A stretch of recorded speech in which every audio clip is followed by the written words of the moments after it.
I still have my controller. And now I have to edit stream controller. It's not a good stream if there's no scuff, remember. That's just the case. And listen, ultimately, it is ragweed season. I can literally feel my sinuses, specifically the ones like around my nose right now, not like the ones in your forehead. They are like pulsing already, which it means I'm liable to just not be able to think, so I'm gonna play a game that I can play without thinking. And I have ultimately chosen Spyro 3 Year of the Dragon, which turns out 2 Twitch categories, and they don't tell you on OBS. Mike, would you like me to stream on Discord for you if I can? Yeah, go for it, Ruby. That said, Mike is here. Mike is cool. We know Mike. I'm here. He's the guy who checked in first. He did cheat a little. just to be clear, I do think Mike cheated a little. Okay, so let's go to the game. Let me get my controller up. Co-stars shouldn't be allowed to check in. You know what, Mike? Is that fair? Although, wait, no. Knowing Mike, he would check in because he's already in the chat and then jump into the Discord. He would do that. He would. I would do that. What was I doing again? Oh, right, explaining, yeah, for some reason, OBS has 2 categories, and Twitch does too, but on Twitch, it delineates them between 2018 and the original. But you don't get that on OBS, it's weird. Oh, that said, we're gonna start a new game. And Mike, do you remember Spyro 3? Oh, right, no, I was streaming for Mike, that's what I was doing. Yes. Because I should be able to at least get you up to snuff on this. Yeah, apparently there's, like, multiple sinusi. I remember seeing a chart once. Okay, there we go. But yes, Mike, do you remember Spyro 3? I remember. Okay. Who's your favorite little animal? You know? Yeah. Because, like, there's a lot of them. And some of them even commit war crimes. That's true.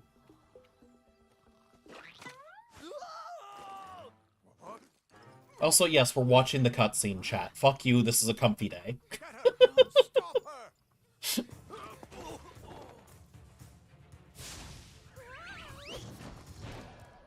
But yeah, I'm here to chat, I'm here to hang out, and I'm here to play a game that I am comfortable with, that I can play in my fucking sleep. Because I've been beating it since I was, like, 12 or something. Yeah. We managed to capture the eggs, Your Highness. Every last one. Ooh. Excellent. Maybe you will amount to something. See, my eyes are following the dragonfly, technically. Now go guard the tunnels. Stop anyone from coming through. I think you did tell me that story, Guy, and it's been a bit, but I know you said it.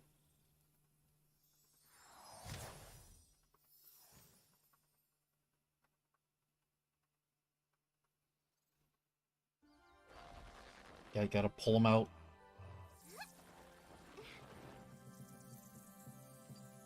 Where are the eggs? The holes came out on the other side of the dragon worlds. We found some of the eggs, but they were too heavy to carry back. The other side of the world? The Forgotten Realms. The Forgotten Realms. You'll have to go. Oh shit, we're playing D&D now. Yeah, My God. let's go. That's kind of crazy. That's pretty wild, actually. Yeah. So, like, let's be clear here. Forgotten Realms was, like, trademarked by Wizards of the Coast by the year 2000, for sure. You're our only chance. You got it. Alright, let's go. Oh, but yes. So how's your day been, Mike? It's been all right. That's pretty good. You know what? I know what we could talk about. What? What doodle should I make tomorrow for the DS stream? Because I should be good enough to do Pokemon tomorrow. Pokemon's pretty easy for me. Brain off. Yeah. It's baby's first RPG.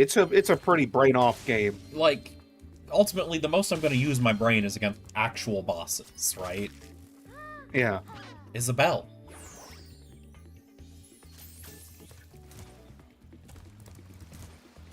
Because I have the recurring bit of doing a doodle on the sketchpad, right? Yeah, yes. I'm aware. Hi, Spyro. And chat, if you want to ask, feel free. Also, remember, fishing is up. I remembered it this time.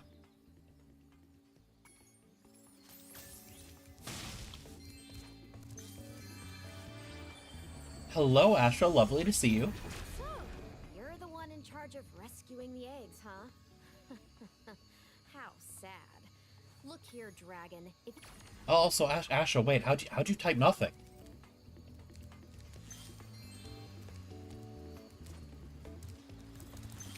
Also, you know what? I fully believe, like, I'd believe it is the worst part because, like, Forgotten Realms sounds generic, right? It's up there with, like, Yeah. Space Marines, where you're like, surely you can't copyright this.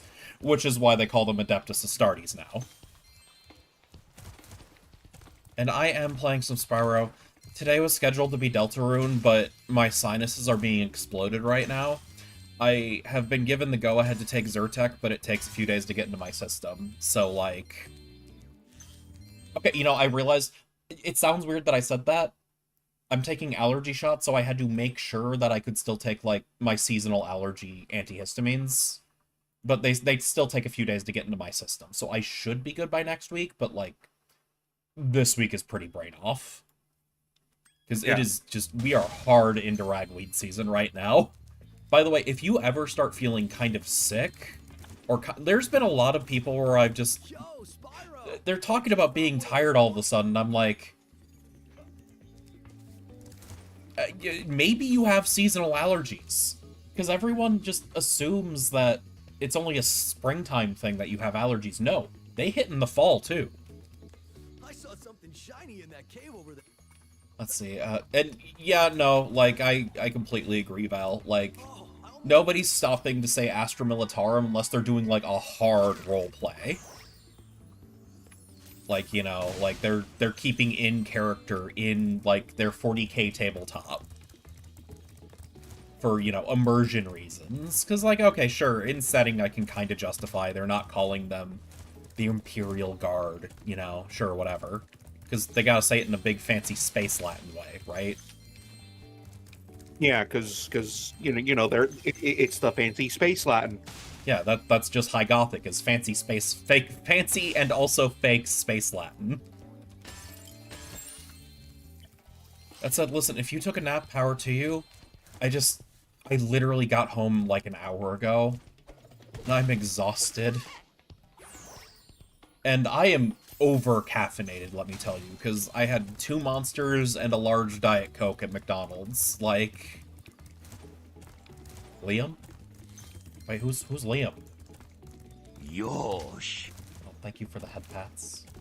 Also, oh my goodness, I missed the bits earlier, Asha. Thank you for the cheer. I am so sorry, Asha, for not catching that. I guess the alert didn't go off. I might have to fix that. But thank you so much for the cheer. I appreciate it so much.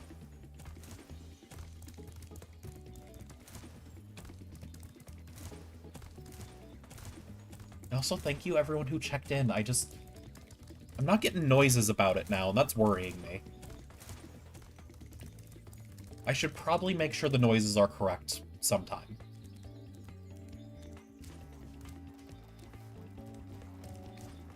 Oh yeah, no, like... Listen, this is me playing Spyro. When I'm playing for funsies, I skip a lot of cutscenes. Except for the funny ones. I watch the funny ones. Paid handsomely for a few days ago. Ooh. Nice. Listen, when my bank account is good, I like to treat my friends too. I'm very like that. Like, I admitted, like, you know, Bonnie, for example, Bonnie Common. She had a a controller on her throne, and I was like, I could spend, you know, the $30 to just get that. I've been complaining about the Switch controller not working. It's PowerA, I know it's a good brand, you know? Like, hey Mike, do you remember when I coordinated the Christmas present for you? Yes, I remember. So what happened was Mike brought up randomly that, like... Also, thank you for the cheer again. I need to figure out what alert's not working, because I realize now that it was your blank message, and I didn't get an alert. I feel really stupid. Because... Hold on. Now I've got to check. Alert. Wait a minute. Is it just that I gotta move it up to the top?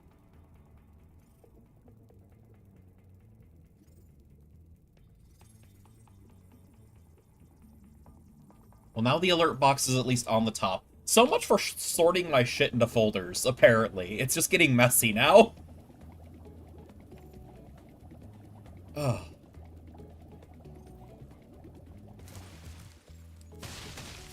But yeah, like, I totally get it. Wanting to treat people you think are cool, wanting to treat your friends, but... Yeah, Mike brought up randomly that, like, he'd never owned physical dice.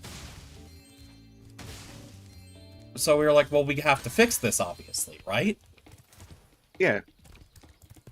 Because Mike, our good friend, deserves physical clicky-clack math dice. That's just fair. Would you deny Mike his dice?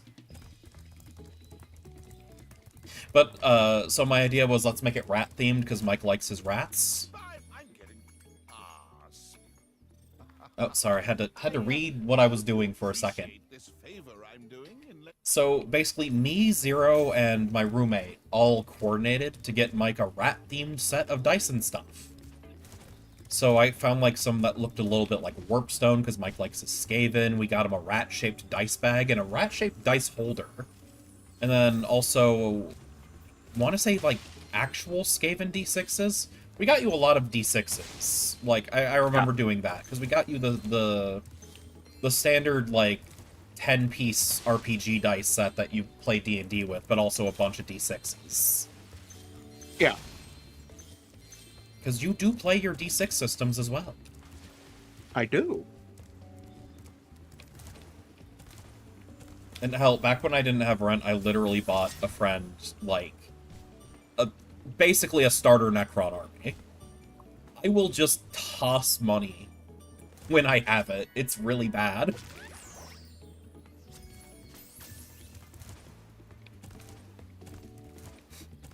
A big D6 fan? So wait, like a singular big D6?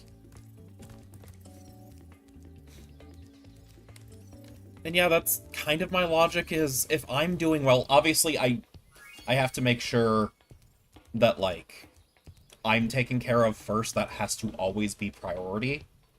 Also, I like how I'm talking with the camera to puppeteer my fucking PNG tuber. But that also means that I'm moving the camera in Spyro so you can see what I'm fucking doing.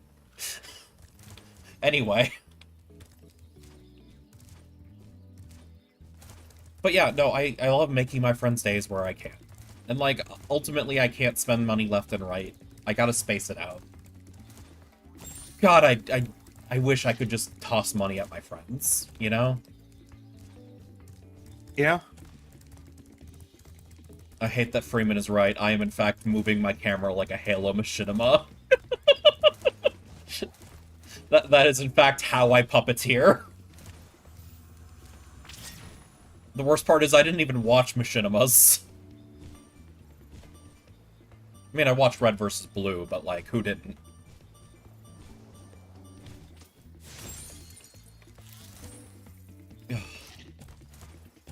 But yeah, it's good to, you know, just kind of spread the love around where you can, but, like, obviously... Okay, Val, Red vs. Blue is old. There will be some comedy that did not age amazingly, and it gets more serious as time goes on, if I remember correctly. So, like, early is generally what most people remember. Mike, have you seen Red vs. Blue? Thanks again, No. Spyro. I mean, it's kind of like the series that put Rooster Teeth on the map, if I'm being honest. Because, like, you remember Rooster Teeth, surely, right, Mike?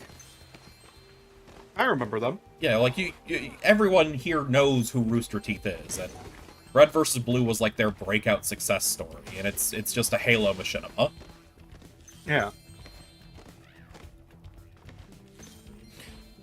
And listen, I just have to be sure, because ultimately, if you do go seek this out, I want you to be prepared.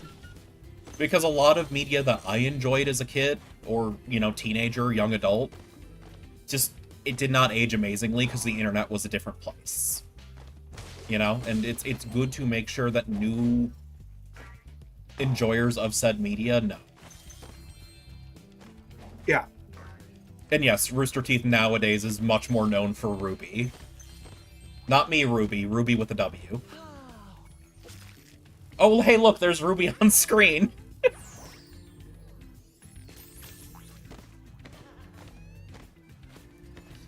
But yeah, ultimately, I just want to make sure that everyone has all the tools to make it their own decision.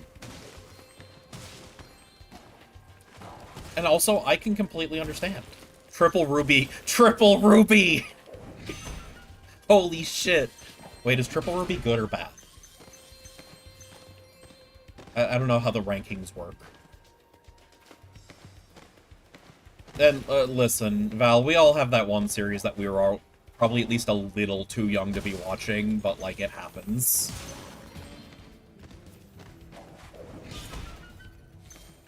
Really happy they're making a comeback after almost... They almost went bankrupt, right? I forgot about that. That was... Yeah. Like, I'm not in the know. I had never really watched Ruby. But, thought they were evil now or something? I don't know what's happening, ultimately. Again, oh, it's been a year. Okay, my alerts are just straight up broken. Because I just missed Jinkai. Thank you so much. Oh my god, 12 months of Prime. Yeah, okay, I will have to fix my alerts. I do not know what is going on with them. Give me a second.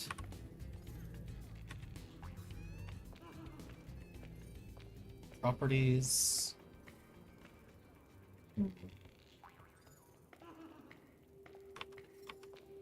Okay, I might just have to deal with it tomorrow when I have my brain, but for now, I'll keep an eye on things, okay? But yeah, thank you so much for the Prime, Jinkai. God. 12 months of Prime. That's like $24. I actually don't know. You're allowed to talk about the rough monetization, right? Like, people just do that, right? Like, surely that's not taboo to know that I get, like, $2-ish per Prime.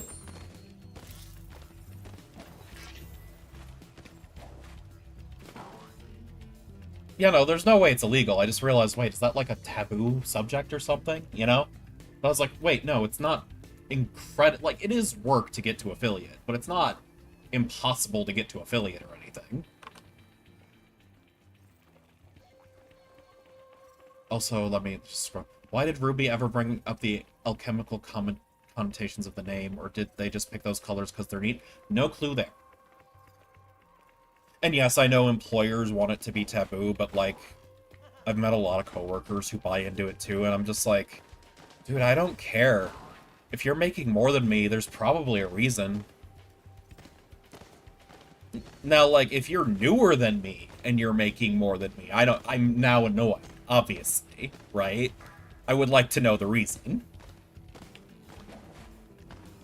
But, like, if you're older than me and you're making more than me, I'm usually like, yeah, I kind of get it, actually.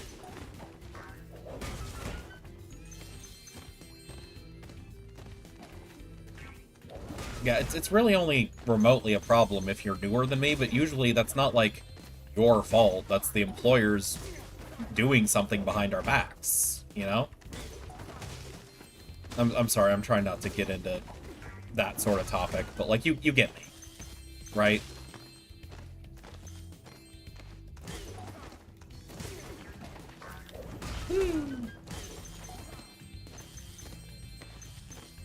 Yes, thank you so much, Jinkai. I'm so lucky to have so many cool people who support me. Like, I have not been a kangaroo for like 30 minutes. There's no way. It's maybe been 15 while I've been fucking around, surely. But yeah, Spyro 3 has a lot of side stuff. Jinkai, I'm judging you a little bit.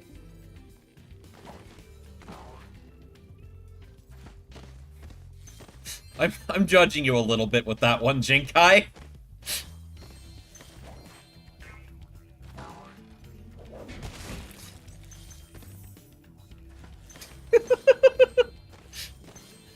I'm just saying I'm judging you a little bit.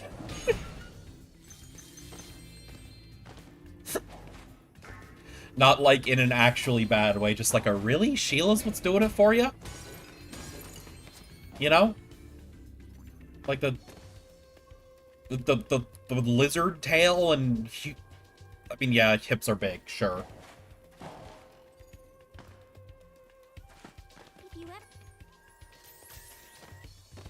Thanks for the help, Sheila. Anyways, thank you. We have now saved the goats. Woo! Like, outside of stylization, though, kangaroos are just kind of like that. Yeah, kangaroos do kind of just be like that. Oh, yeah, no, the fairies have just always existed. And Zoe's been a member of the cast since the second game. She's just there, hanging out, being cool. She's your save system.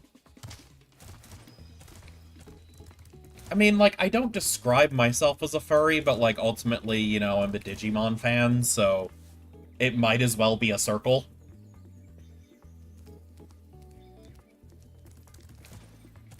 Mike, I don't think you describe yourself as a furry, yes? I would not. Not in the, like, you wish to have intercourse with an anthropomorphic animal way. Yeah. Having ears does not make you a furry. Come on. Come on. And listen, also, as a VTuber, there's like a holding hands with the furry community going on.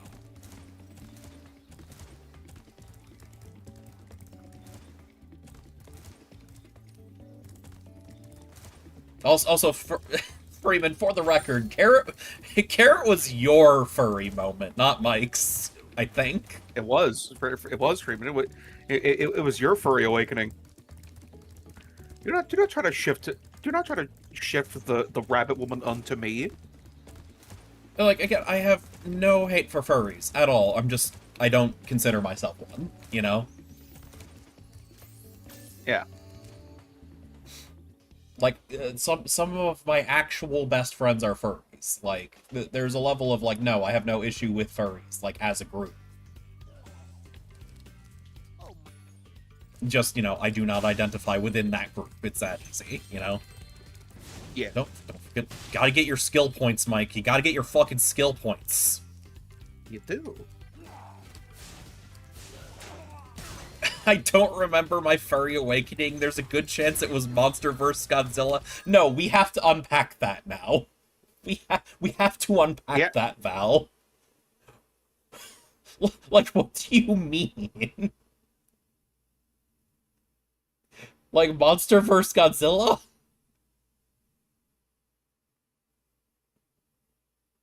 No, I'm just like, Godzilla, though. I don't know if I could judge Kaiju. I don't think I could... Sorry. I don't think I could judge Jinkai for Sheila quite as harshly now.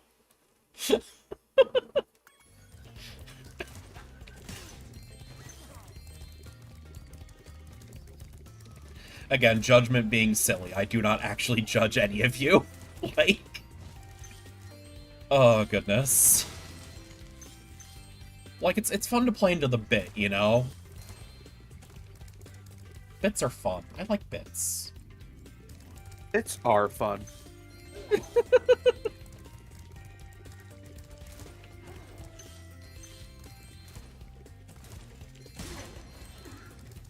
Listen, I literally can't judge. I'm apparently so predictable that Zero took one look at me and knew waifu things about me. Like...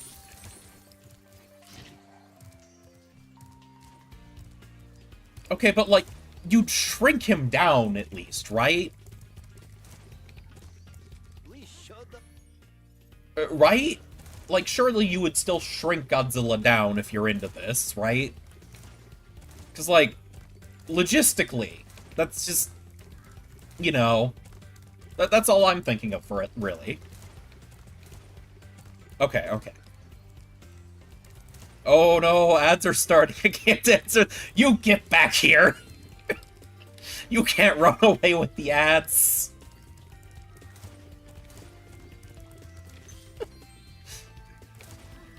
Oh, that's a thank you for hanging in for the ads, everyone. See you guys in 3 minutes. Approximate.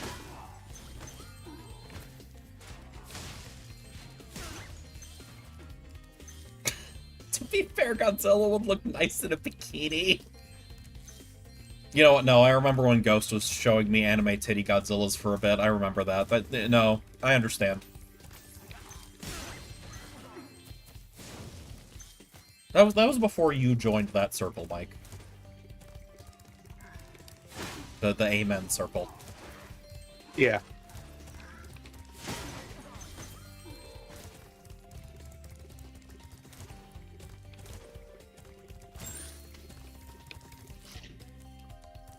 It was an old anime. I mean, like, was it airing at the time?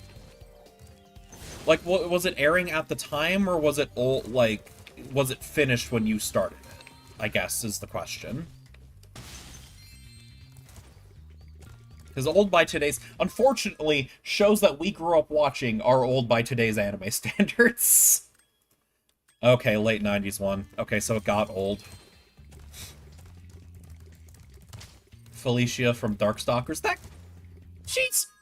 She's not a furry. I mean, okay, she's got the paws, I guess. So she's more than, like, a normal cat girl. But ultimately, come on!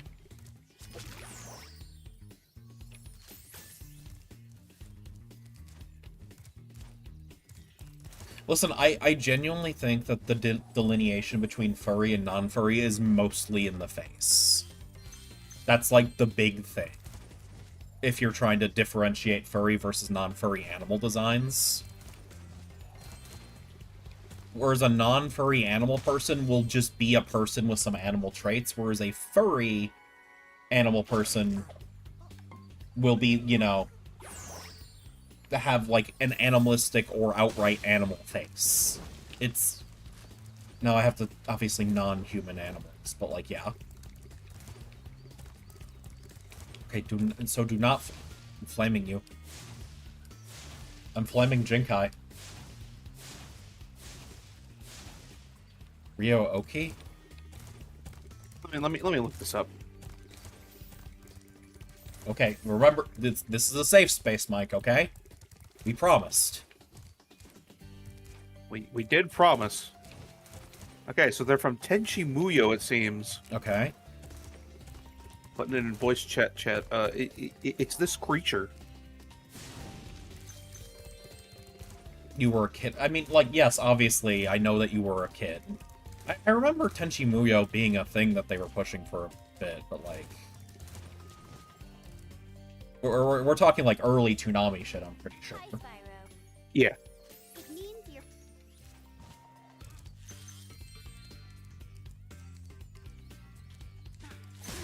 I mean, yeah, again, like, you were a kid, I get it.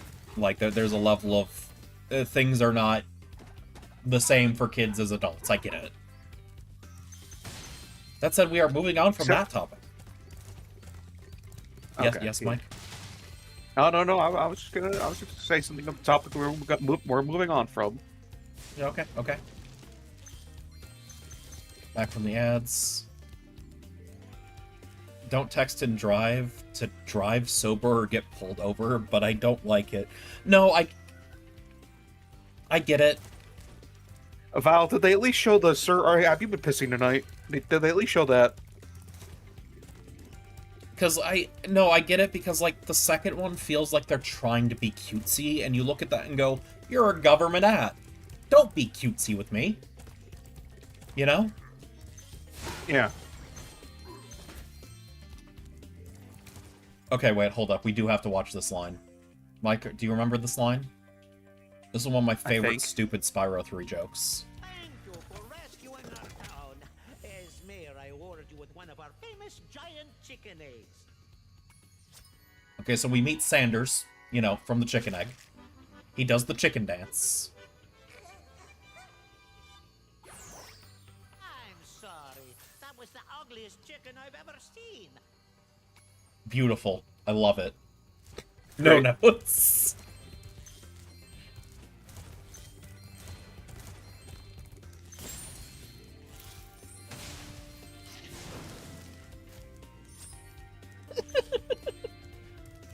What's the matter, Jinkai? Are you saying you're a pretty chicken? Oh wait, I want dino nuggets. Yeah, but you are ugly chickens, Jinkai. Don't underestimate us. That was harsh on the dragon, who was literally just born and did the chicken dance, by the way. Hello, Omps. Lovely to see you. Hey, Spyro. Oh yeah, this is the one where we find out that we're doing a job for a stalker. This guy's a weirdo stalker.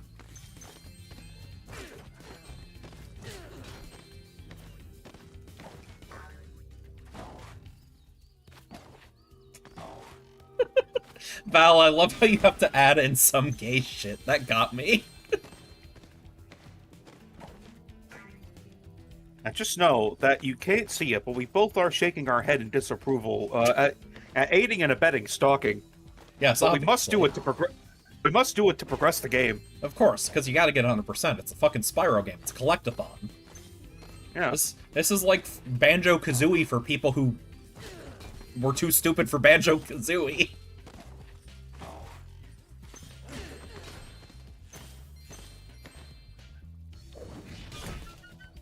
All I'm saying is the dragon's track record is mostly ore farming than dying. I remember one of the biggest ones died to a guy in a sailboat. Yep, that's true.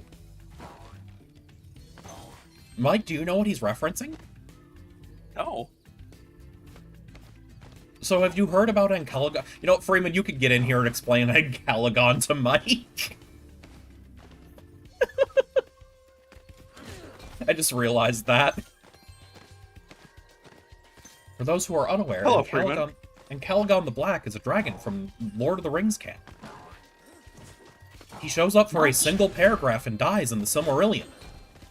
Not just as in the Lord of the Rings canon, it's all the way back in the Silmarillion, compiled from notes and short stories. Yes, but they do reference him in the original trilogy.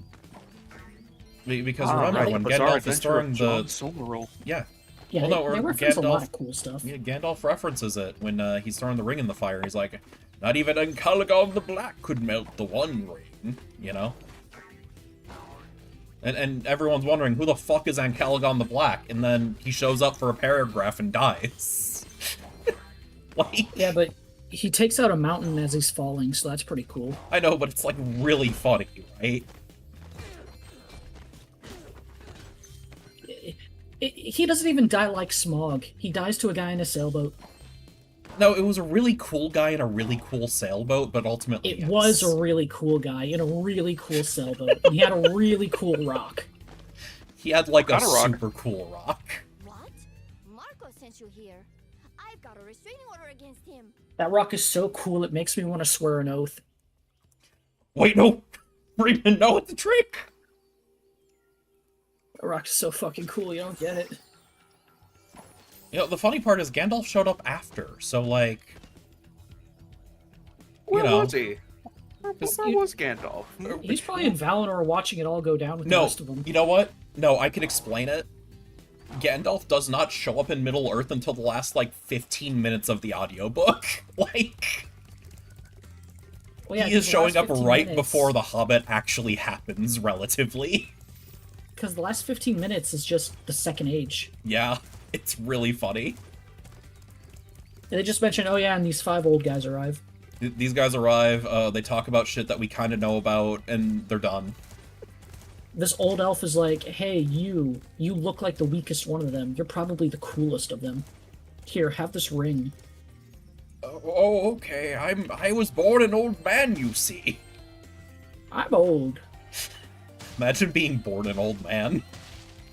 And listen, yeah, Val, but imagine if listen, if you were born like Ian McKellen.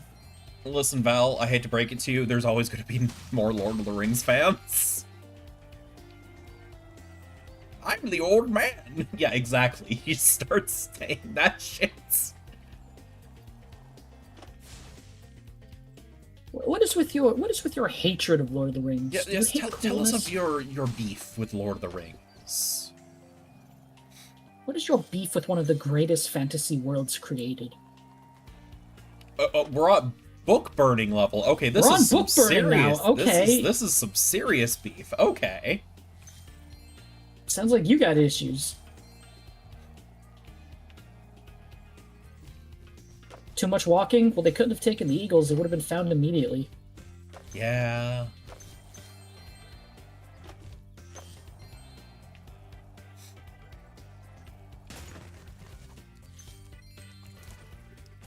I mean, okay, I kind of get that. I do kind of get that, because that is an ultimately subjective statement. I get it. I guess most influential is hard to argue against, but greatest, yeah, sure, I can see the subjectivity beef there. Yeah. Oh, this beef is also ungenuine for the bit. Got it, got it. Freeman, put the rock down. Freeman, put the rock down. I got my perk out for nothing. But, like, yeah, no, I ultimately... I get it in the same way that it's like, I'm tired of everything being compared to Pokemon, you know?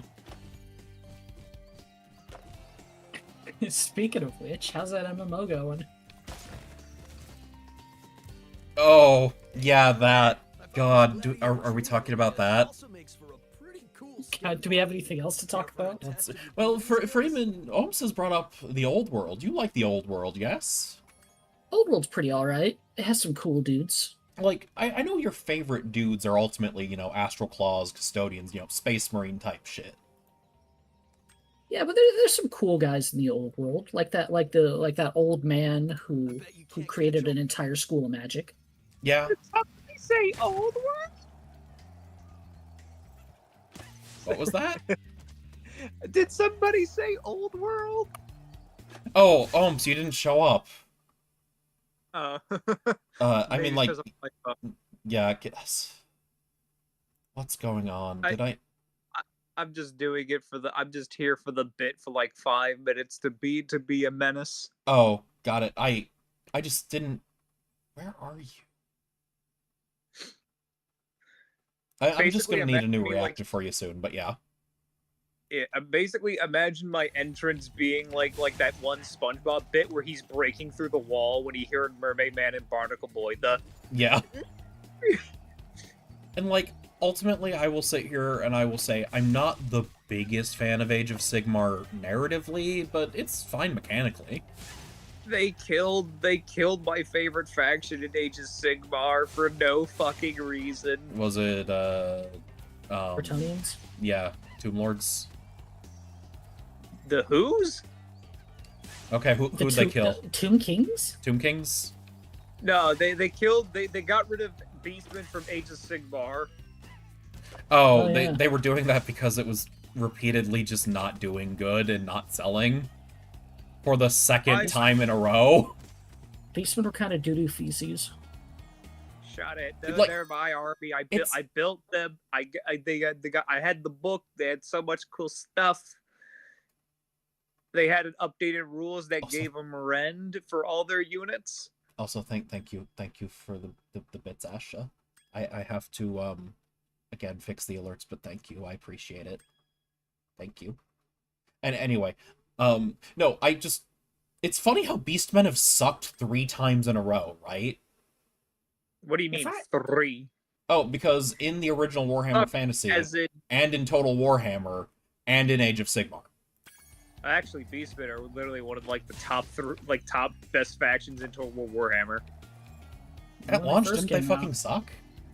at launch, but nowadays, like they were literally considered the best faction after the Warhammer 2 update and DLC. Also, yes, Asha, save your bits. Don't spend them all at once. Save your bits. Toss them at other people too. All right.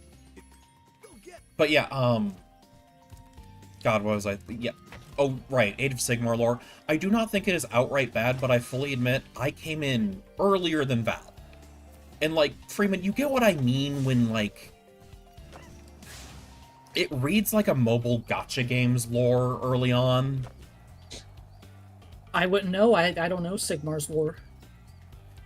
It just, here's where X thing is, here's where Y thing is, and, like, there's not a lot of real geography, it's just ideas.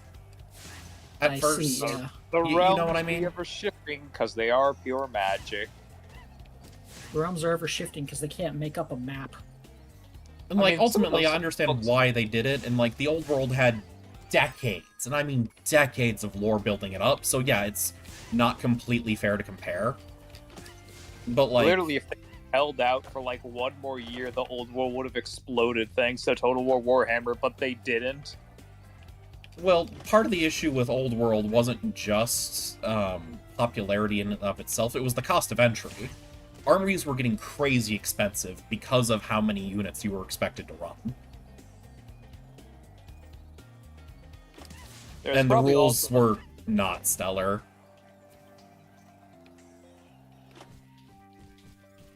Could have just did like new rules instead of making an entire new world, but whatever.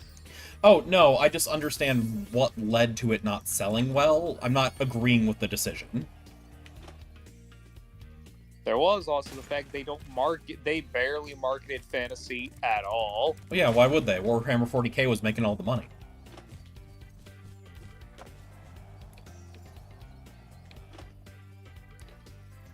And, like, ultimately, I guess I just kind of disagree overall with Val, but, like, I get why people would say that, you know? Where, like, I understand wanting the full creative suite to access, you know?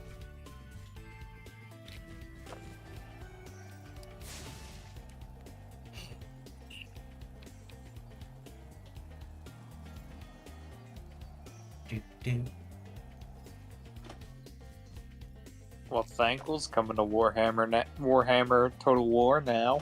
What is? Thankful's coming to Total War Warhammer. The big rat. Oh.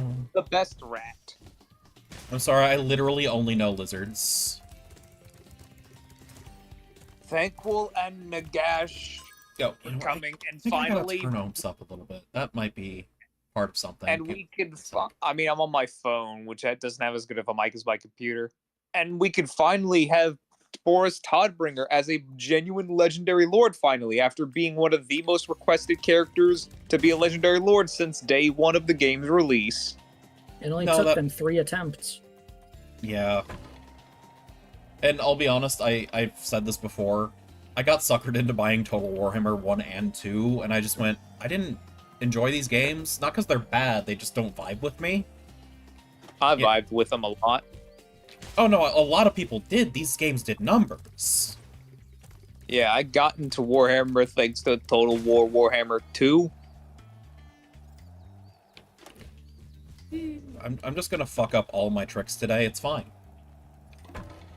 It doesn't matter, I've already gotten the skill point.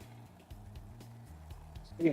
But yeah, like, also Val is correct that ultimately the point of a war game is go fight the other guy, right? Mm-hmm.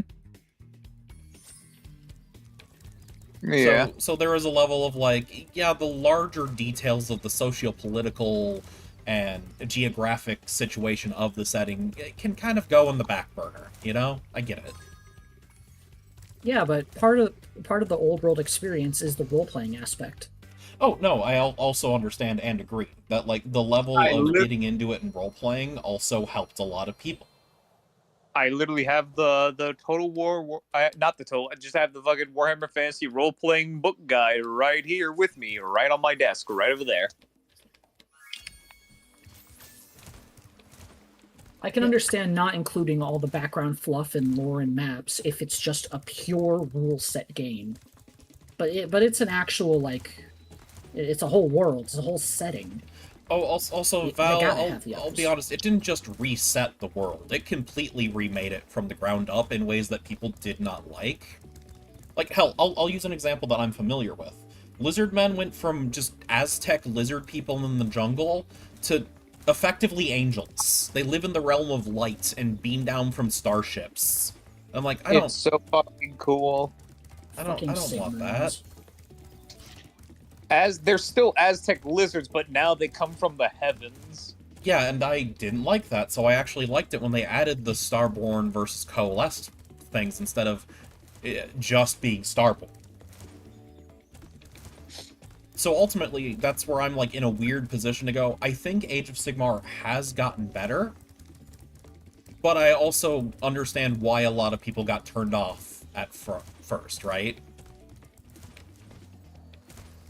There's only one legacy character from fantasy that has actually aged decently into AOS. Is it Manfred? Nah. It would never be Manfred. Manfred got tortured to hell and back. Is it Gotrek? Yeah, I mean that's an improvement. Yeah, but I mean Gotrek? to actually no, he didn't really survive, did he? No, Gotrek's alive. Yeah, he's alive. Remember, he's the world's worst slayer. Right. No. To survive the whole end times and become better for it, such is the power of Nagash. You know what? That's true. Such is the power of Nagash. Remember when Marathi tried to seduce Nagash in Age of Sigmar? No, I don't. And then he literally pimp slapped her so hard her true snake form appeared, and that caused like a big old problem with her faction. Literally, the whole part of some of her faction schism happening was because she attempted to seduce Nagash and got bitch slapped, unironically. Why did she think to seduce the skeleton? She had literally because she had he don't got no penis though. I he don't got no penis. I don't know. I don't remember the exact reasons why, but I think she was trying to get something out of one of the gods, and the only ones who wouldn't immediately attack her on sight, or I'm pretty sure Nagash was the only one who would give her the time of day. He'd be like, "What are you gonna say?" He doesn't really he hates her, but she knows she ain't gonna get with the elf god. She knows Sigmar would never even look in her direction. Gork and Mork, you know, and she literally tried with Nagash for some reason, and he expectedly pimp slapped her. Such is the power of Nagash. Such is the power of Nagash. Yeah, no, straight up, it straight up removed her human form, and now her serpent form appeared. That's exactly what happened. And if I might kind of roll back to, you can look it up too. I'm not joking. Look it up. I'll see if I've got the time for it. I fully admit I'm not that invested in the Age of Sigmar lore. I know, but I just thought it was funny that she tried to use her womanly charm on Nagash, and it backfired tremendously. Right. Because such is the power of Nagash. Such is the power of Nagash. Such is the power of Nagash.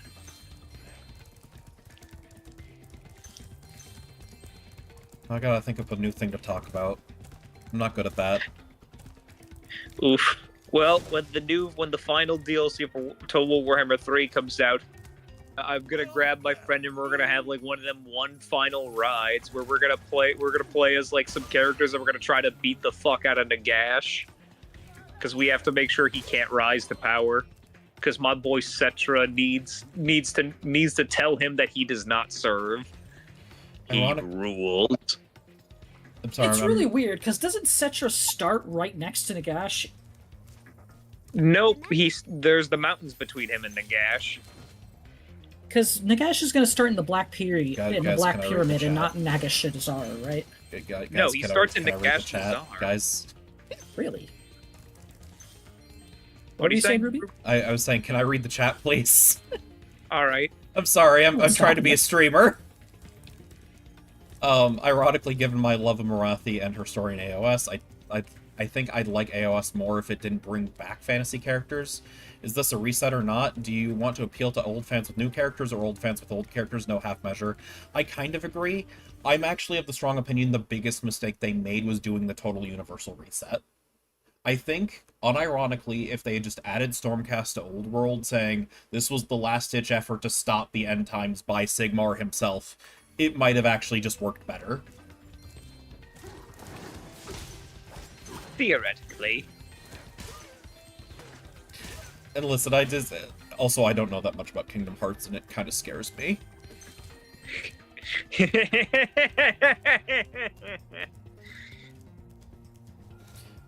Yeah, no, I do... Wait, weren't most Sylvaneth leftovers from Old World? What else? Yes. Also funny to think about. I was in like college in like 2018, 2019 when I first heard about Kingdom Hearts 4 being a thing, and we're only now just hearing about more stuff about it. Oh, did they announce it was a work in progress that long ago? Yeah, they straight up showed a trailer that long ago. Oh. Oh god. But it's been quite a hot minute. Yeah. You put that fucking flowchart away. Remember in like fucking 2016 when Todd Howard showed off a thing for Elder Scrolls 6 and nothing came of it, and now he's being absolutely forced by the new head of Xbox to start making because a game. they literally went, hey, hold on, are you guys even doing anything? They said no. Well, then lock the fuck in. I know they're now working on it, but I don't trust Todd. I literally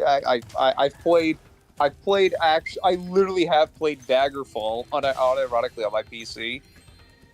Okay, And you can't trust Todd as far as you could throw him. I don't know. You as much as I enjoy Skyrim, it's like I've played a bit of Morrowind. I've beaten Oblivion. I've played Daggerfall. Hell, and so I'm just like, I see the issues now. Old tricky little Todd. Yeah, no, I remember that part, Brodo, that Kingdom Hearts 3 took a fucking decade to get made. It was fucking insane. And also, like, you know, Freeman, you're like Oblivion era Elder Scrolls fan, right? Yeah, that was my first Elder Scrolls. Yeah, I know, you're not like the total grog of like, Oblivion killed the series, but you know, you're older than 90% of the fan base who started with Skyrim. All right. What would you do if Elder Scrolls 6 was bad? What would I do? Yeah. Like, are we that far gone with Skyrim already, or like, would another game put the nail in the coffin? You know? I think another nail would definitely put it in the fucking ground. Because, like, it's already ESO is shaky on if people like it or not. I know that. I mean, I enjoy Elder Scrolls Online a bit. I play it. It's Elder Scrolls Online is probably the only reason the series ain't fucking officially just dead. Also, yeah, Oblivion is crusty. There is the Oblivion remake, but that is literally abandoned at that point, because there were no bugs. It has been abandoned. No more fixing on the bugs or anything. I mean, yeah, that's normal. It did get ported to the Switch too, for some reason. Also, Brodo, I want to see that PowerPoint when it's done. What PowerPoint? I can't see. About Kingdom Hearts lore, like how I got the Ruby PowerPoint in back pockets. Oh, he's got a Brian David Gilbert fucking flowchart. No, it's very simple. It's just the hero's journey. One day I'll play Kingdom Hearts Maybe I'll grab you, Ruby, to come along and with me. I've beaten the first game, and I got partway into the second. I gave up on Chain of Memories because it was just painful. I played Kingdom Hearts Recoded on the DS as a kid as my first Kingdom Hearts game. Okay, you know what, Val, where do you think the cutoff for bad Elder Scrolls games are? Do you think it's Oblivion, or do you think it's Skyrim? That's my question. Because that's, like, a weirdly funny, like, mismatch that I keep seeing. Skyrim streamlined too much, but then so did Oblivion. I don't hate either of the games, but they're not really that great at being an RPG like the other games. I mean, Oblivion's better than Skyrim at the RPG aspect, but still, like there are Morrowind's better than Oblivion. Yeah, but oh my god, I will. As much as I like Morrowind, fuck that shit clunky. Oh no, that shit's clunky as hell. I tried it, and it was like the clunkiest thing I've ever piloted. Funny enough, I'm pretty sure that Daggerfall and Morrowind share a similar combat system. It's just graphically, they feel different simply because of graphics. Ah. I once played a Morrowind, chose an Argonian, and drowned. Wait, how? That felt wrong to me, because you have to cast water breathing. Oh, you just get it as like a spell for being Argonian? You get it as a spell, you don't get it as a constant effect. I see. Yeah. Anyway. A spell which you can fail at casting, by the way. In Daggerfall, if you don't have a certain tier of weapon, you literally can't kill certain enemies. And some of the dungeons are randomized, and you might run into those enemies in those dungeons even early on. And like, listen, I'll sit here and say, I can have fun with Skyrim. I don't think it's that bad, but I get why older fans didn't like it, if that makes sense. It's a very okay game that could be enjoyed. Especially, again, with the lore changes that happened because other popular things were getting popular. Also, yeah, no, I agree with that, Brodo. What'd he say? I'd say unrelated to Elder Scrolls itself, the progression and quality from Fallout 4 to Starfield makes me worried for Elder Scrolls 6. Oh yeah, I have no hope for it. They already said that they would have to cut features to make it on time. Which is insane. Despite it being 12 years since the announcement? 12 years and you have the skeleton 10. Of the engine. Like, it's the same skeleton we've been using since Oblivion. It's been 10 years, and they probably only just started working on it maybe 2 years ago at best. Most likely, they only started working on it like last year after the new head of Microsoft / Xbox appeared. Oh yeah, I've been enjoying Todd's whipping hours on Reddit. What? Have some faith. What if it's peak? Just hold on. It's fine. No, because Bethesda has destroyed any and all goodwill and trust the games market should have in it. They created the horse armor, which basically started the microtransaction hellscape you're living in. I remember Freeman, once we were talking about this shit, Freeman was like, yeah, I'm kind of at fault here. I bought the horse armor.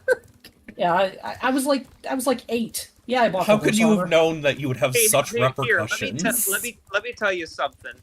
These are unironically true. Todd Howard I'm pretty sure Todd Howard has stated Skyrim is the perfect RPG that, like, to him, that is the perfect RPG. Like, that is his perfect game. That is his perfect game. And also, him and many other people at Bethesda straight up made a PowerPoint presentation to the team, to Obsidian, of everything they did wrong with New Vegas. Isn't that the game everyone likes, though? Yeah, that's the game everyone says is the best Fallout. It is, everyone, like, it is so obvious at this point that Todd and his team are, like, fucking hate Obsidian for making a Fallout game that everyone liked compared to them. They, like, I wish I could go find the PowerPoint, but I swear some of it is, like, literally, from the vague stuff I've heard, it sounds like some of the criticisms they're like criticizing the very things everyone loves about them. Like literally the idea of too much freedom in some aspects. I mean, like, ultimately, isn't that, like... Listen, I'm not the biggest fan of sandbox and open world as selling points of games, not because I think they're bad, but I think a lot of developers phone it in. It sounds like they didn't phone it in, though. Yeah, they did. Like New Vegas. The only reason New Vegas isn't probably the greatest game of all time is because it was rushed out in 18 months because Todd Howard's like, you gotta make. Look, Fallout's great. I'm gonna Fallout 3 did well. We need a new game immediately. I'm giving you about like a year and a half to make it. Go. And this was before the era of post-game bug fixes. Mm-hmm. So well, yeah, because it was on the 360. You only patched it out if it was, like, game-breakingly just, like, bad. Also, thank you, Asha.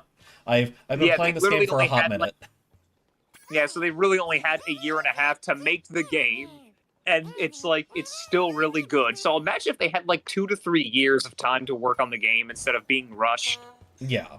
And ultimately, there's the Bethesda already had the bug fix community, like, invested by now, They literally rely on mod developers to fix their game for them. Yeah, which I'm not saying is correct. I am saying I get how it didn't seem as big of a deal at the time. Yeah. I would only ever agree that Skyrim is the perfect RPG in the sense that it is completely moddable, very modular to your experience. You could basically turn it into whatever game you want. Yeah, but like literally. At that point, You could turn it into a better game. Yeah, I was gonna say, isn't Skyblivion just a thing? Yeah, at this point, literally just get Gary's mod then, because that's the same thing, the ultimate moddable game. Yeah, but like, you Gary's gotta mod actually hard. learn how to do things with Gary's mod. All I can do is make a big X that spins, and you sit in it, and then you get motion sick. Here's the thing. Literally, Starfield died, and not even modders could save it. Sky, don't explode in my chat. Do it in Ohms' chat instead, it'll be funny. I'm not streaming right now. I might stream that's why it'll be funny. I might stream in 30 to 40 minutes. I'm just watching close, and I'm trying to rest my head, because I spent literally from fucking 10 a.m. to 5 p.m. playing Knights of the Old Republic, beating the game. Oh, nice. Oh, yeah, no, you brought that up. You enjoyed it, right? Yeah, nearly uninterrupted though. I only stopped to pee and eat. I was shrimping on my bed on my Switch 2 with the game. I did that literally for the past 2 days now. Hey, speaking of KOTOR, hey Ruby. Yeah. When I figure out how to fucking fix it, I'm working full time and streaming. Speaking of KOTOR, I really want to bang the Sith Twi'lek lady in KOTOR 1. Oh, you want to bang the Twi'lek? How original! Fuck you! Specifically, the evil one.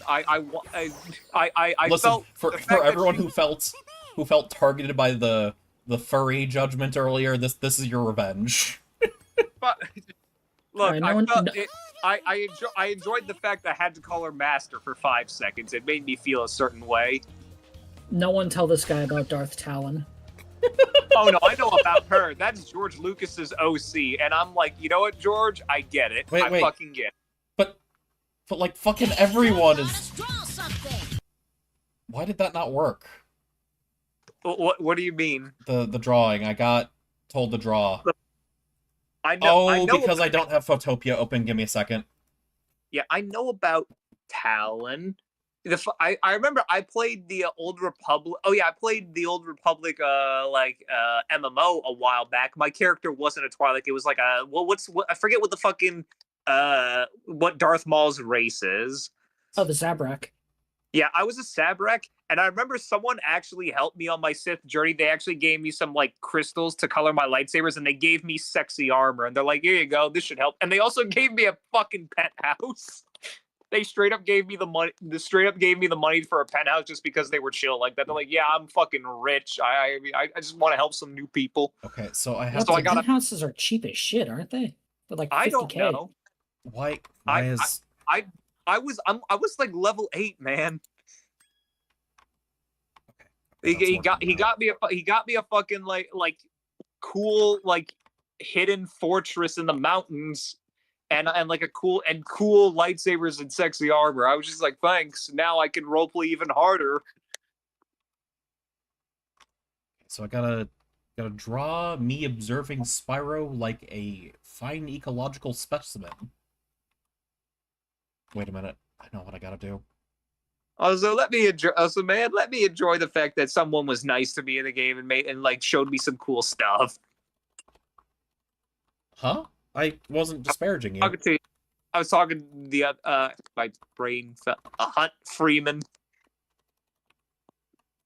Talking about Freeman because he's just like that. They're cheap or whatever. I'm just like, man, I don't know. I haven't played it in a long time. I used to raid, man. I was into that for a bit. Okay, I've got to draw over this specific Spyro. Trust me. What do you think he does in his spare time? Eats cigarettes. He looks like a Subways kind of guy to me. No. Yum! I love cigarettes. Yum! I'm so full of cigarettes. I gotta make that smaller. I can't work with 15, maybe 5.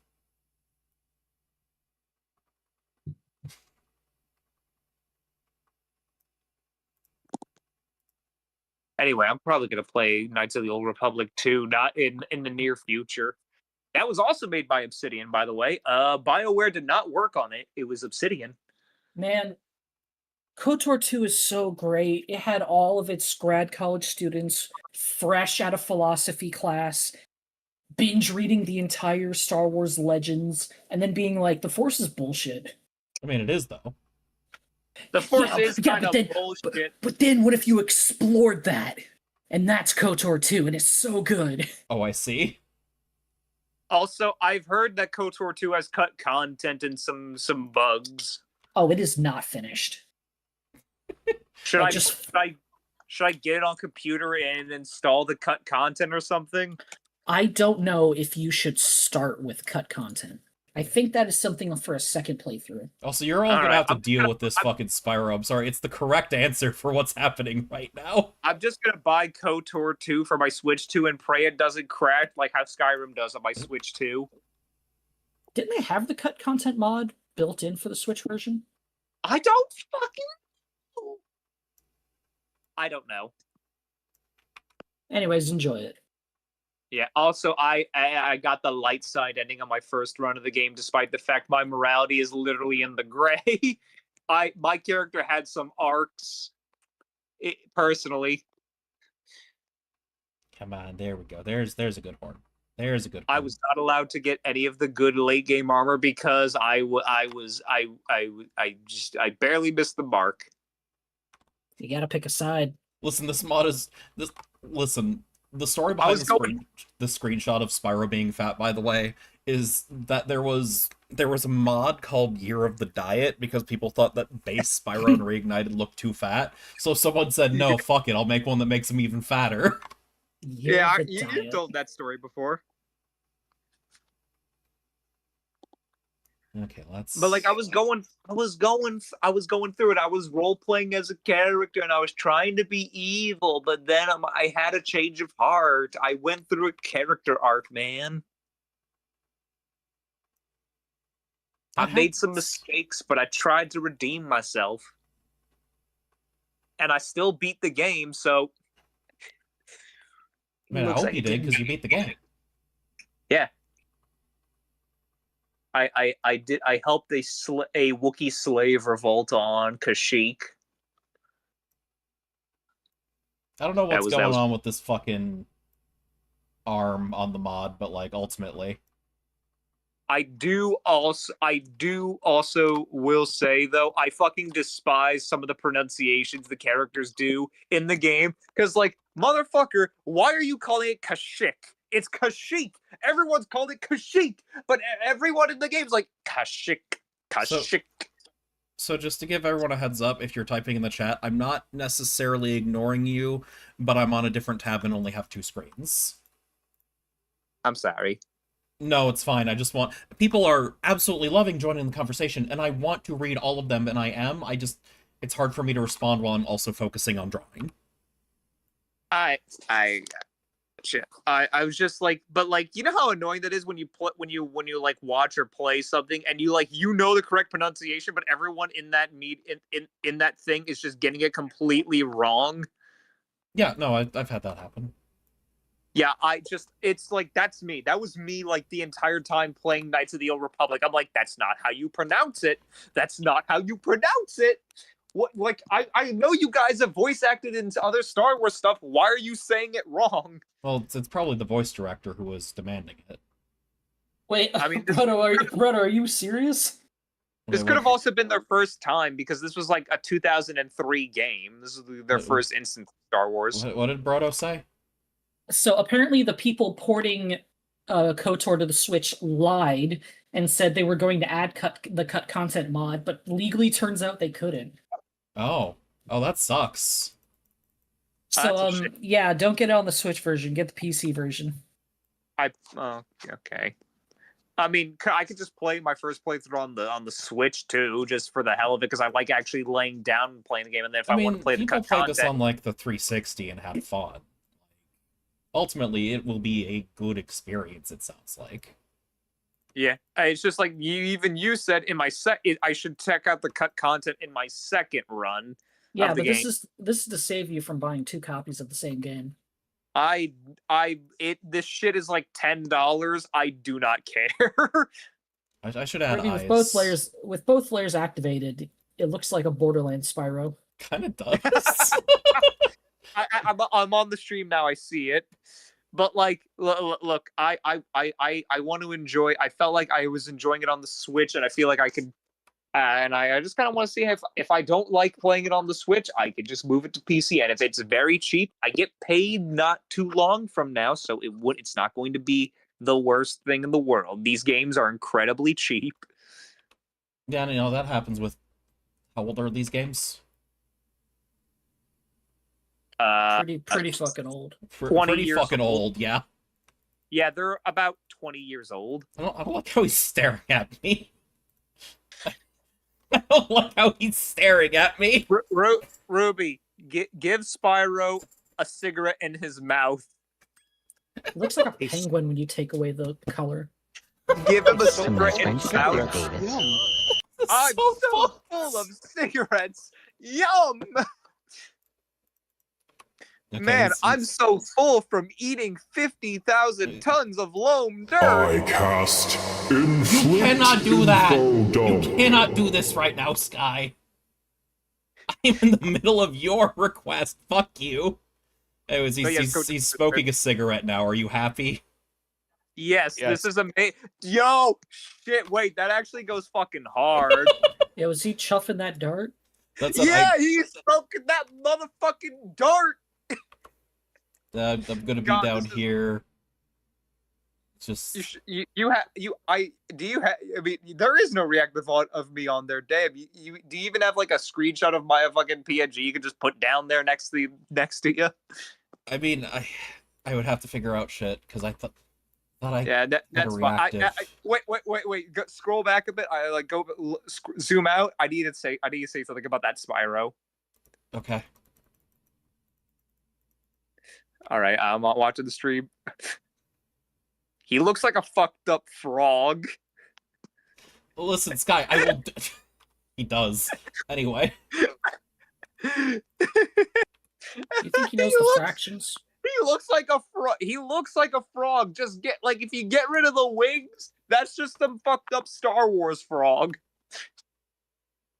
Am I wrong? Yes, also, I don't feel like drawing, so I'm doing a stupid pose here. Fuck it. I've been at this one for a bit. Here's... No, that's not working. No, that's not working either. Okay, anyway, listen, Sky, the worst part is, most of the lore is kind of nonsense, because it's just shit happening. It's Spyro lore. What kind of significance do you think is happening besides whatever is going on in the game at that time? That's kind of it. honestly. Like, it's like Mario lore, quote unquote. Like it's what? I mean, Mario Galaxy proves us wrong, but like, oh, it's Super Mario 1 lore that we need an in-depth dive of it. Luigi is Rosalina's dad? it was just some grass. Yeah, I am in love with this Spyro, but man, he needs more details. Otherwise, he just looks like a fat frog. No, it's fine. The less details, the funnier. Okay, so let's get this done. Is Spyro the kind of person to call it a dart when he smokes? No, he's gotta talk like Tom Kenny. Ultimately. Huffing that motherfucking dart. No, Spyro has one long story, and I'm not kidding. Well, I'm sorry to say this, but like I'm personally not invested much in it. No, like ultimately, yeah, it does have one long story. It's just a case of it's largely just thing happens after thing happens. Thing happens after thing happens. Yeah, I learned some proper Star Wars lore from Knights of the Old Republic, and I have something funny to bring up. Okay. Spoilios? They calls themselves the Infinite Empire. Only 500 planets. Lamau. Well, yeah, it's like some poor king conquering 3 villages in a river valley and calling himself the Lord Emperor of the known universe. Yeah, I mean, 500 planets is a lot of planets, but for Star Wars, that's like maybe like a fifth of the galaxy at most. The man conquered the entirety of Ultramar and thought that was it.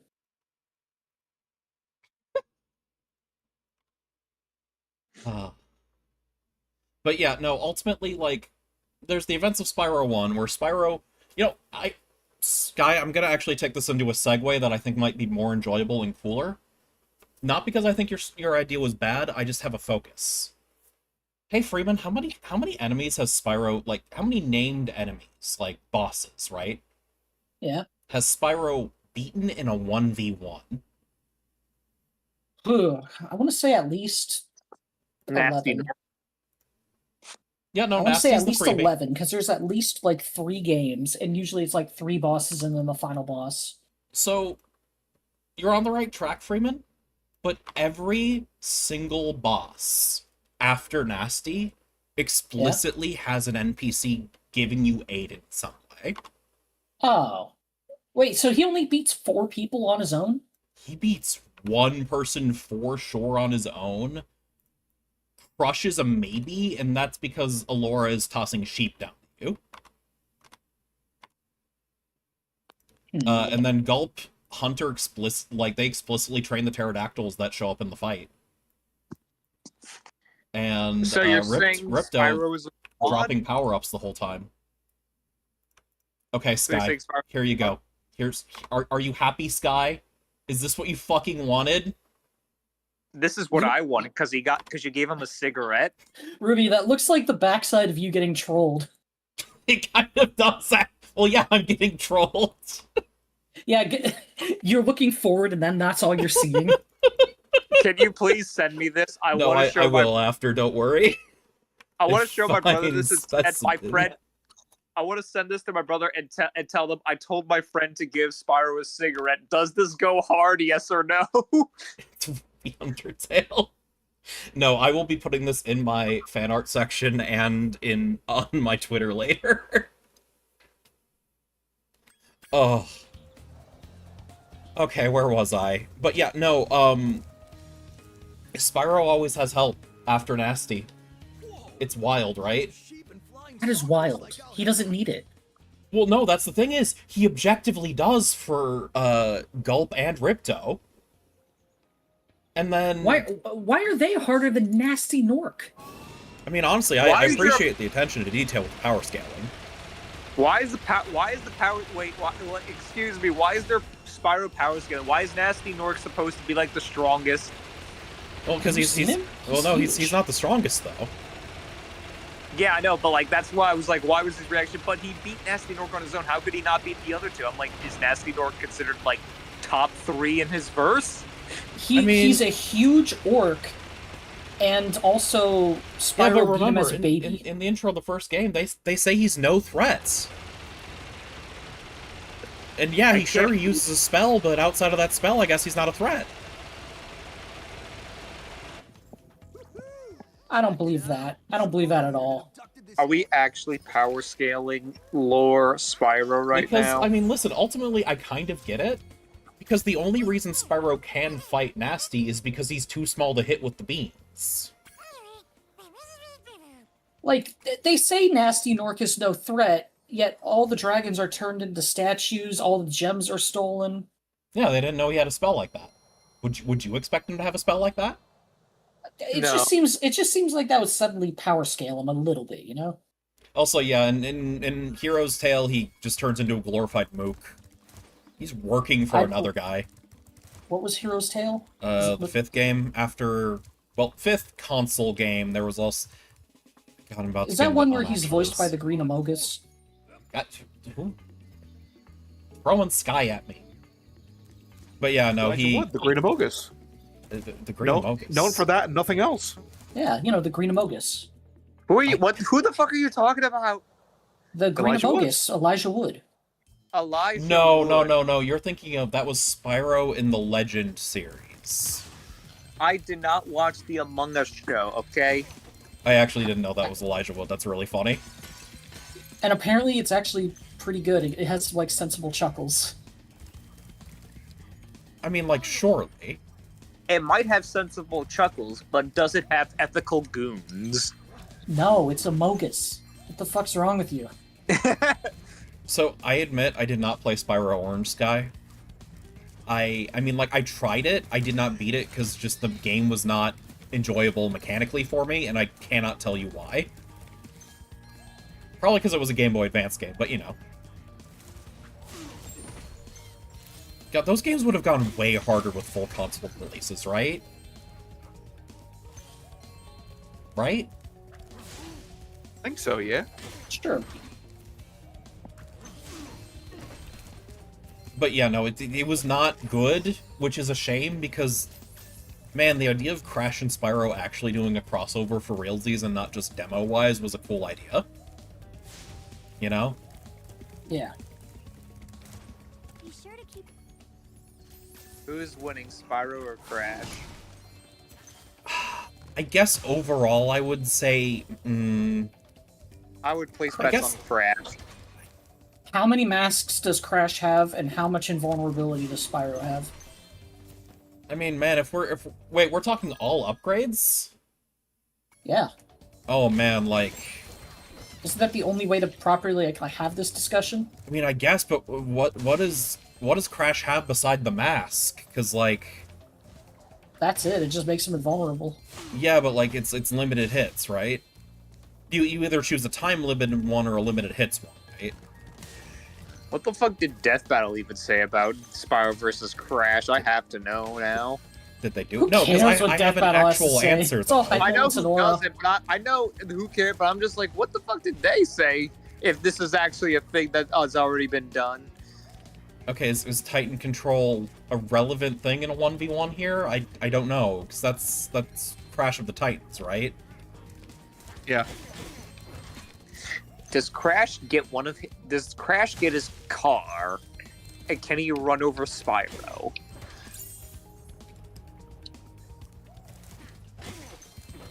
Okay, so he can bring Titans? Well, I mean, at that point, we give Spyro the Super Flame. It's just a strafing run now. Like, ultimately.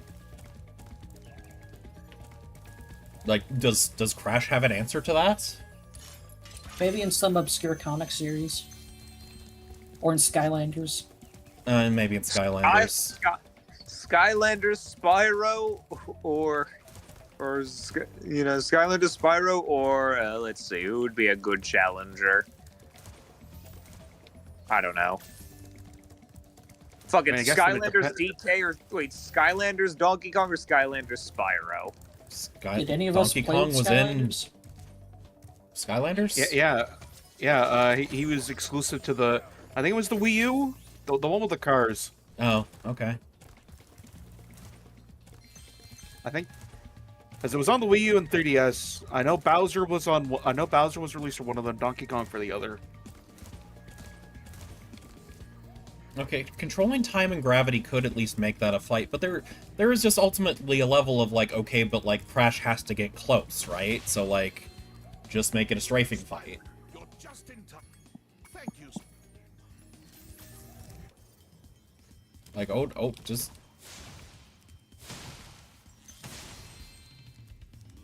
I'm sorry. If I remember Death Battle Spyro 1... Like, I can see an argument for Crash. I'm not gonna say Crash has, like, no chance or whatever. I'm just like... Ultimately, if we're allowing even just one power-up that Spyro has ever had, Super Flame, you know? Sure, it's limited, but so is the invincibility. Even though it's not limited in certain cases, like against Ripto.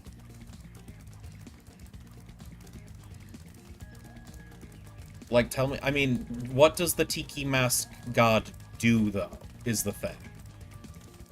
Because it doesn't matter that he is a god, it matters what he can actually do. Also, ads starting in 15. Oh, they combined everything, including Legend, okay.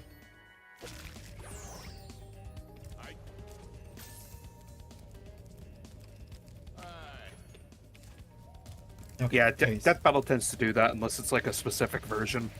Yeah, no, I forget that they do that. And also, like, was the video made around when Crash 4 came out, or like, I don't know. Before, I think. Okay, that's probably part of it for one thing. Then. Like, ultimately, if they don't have just a bullshit power they can gesture at, you know? Yeah. Like, they'd be stuck on, like, me, where I'm like, I mean, doesn't he just have some involves, which, like, are strong, but limited, because otherwise it would break the game? You know? Yeah. So yeah, I totally get that, and also thank you all for sticking through the ads. I'll wait for you to get it back. Hey, Freeman. Yeah. I forget, you liked Spyro overall when you played it, right? Like, are you excited for the new game or not? I'd be interested in seeing it. Okay. I don't want to revisit Treetop Hell.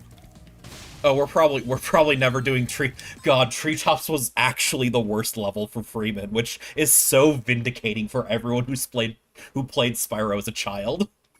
Hold on, was Treetops the worst area, or was it one of those flying ones, or was it the skateboard park? You didn't do good at skateboard, right? But, like, Treetops is the one Spyro 1 level everyone hates. It's really hard unless you know how to navigate it. Hermit. And allegedly, okay. Aku, he sealed away the Crash versions of the Disney Titans from Hercules. I'm just gonna die here, it's fine. Oh, I didn't die. Okay, we're good. Listen, I fully admit, I don't take Death Battle as, like, gospel or anything. Usually I disagree with their rulings or a reason for the ruling, but yeah. Yeah, those same, but they definitely have an influence on people's opinions, and that's, you know. Unfortunately. Look, sometimes they can make a good one. They You're still... You're thinking about Cell versus Metal Sonic right now, aren't you? Yes, yes I am. I mean, yeah, Cell vs. Metal Sonic was great. Bowser vs. Eggman was a fun to watch, but they got the conclusion wrong. You don't... fuck you. You know what? Hold on. I'm gonna pause here. Because actually, the one that I actually them the most about is one that I agree with the conclusion. Oh? It's the Charizard versus Greymon one. Because, like, listen, I'm sorry. Yeah. Like, there's just, like, the moment you allow Charizard to Mega Evolve, this is just Jover. Like, you know, no two ways about it, right? Yeah, he's got the Drummond Slayers. And Like, what is Charizard but a Drummond? Yeah, exactly. Like, even discounting that, just the levels on display here, you know? So wait, so like you mean like Charizard could have won in that form? Oh no, there is no way that Charizard is beating War Greymon.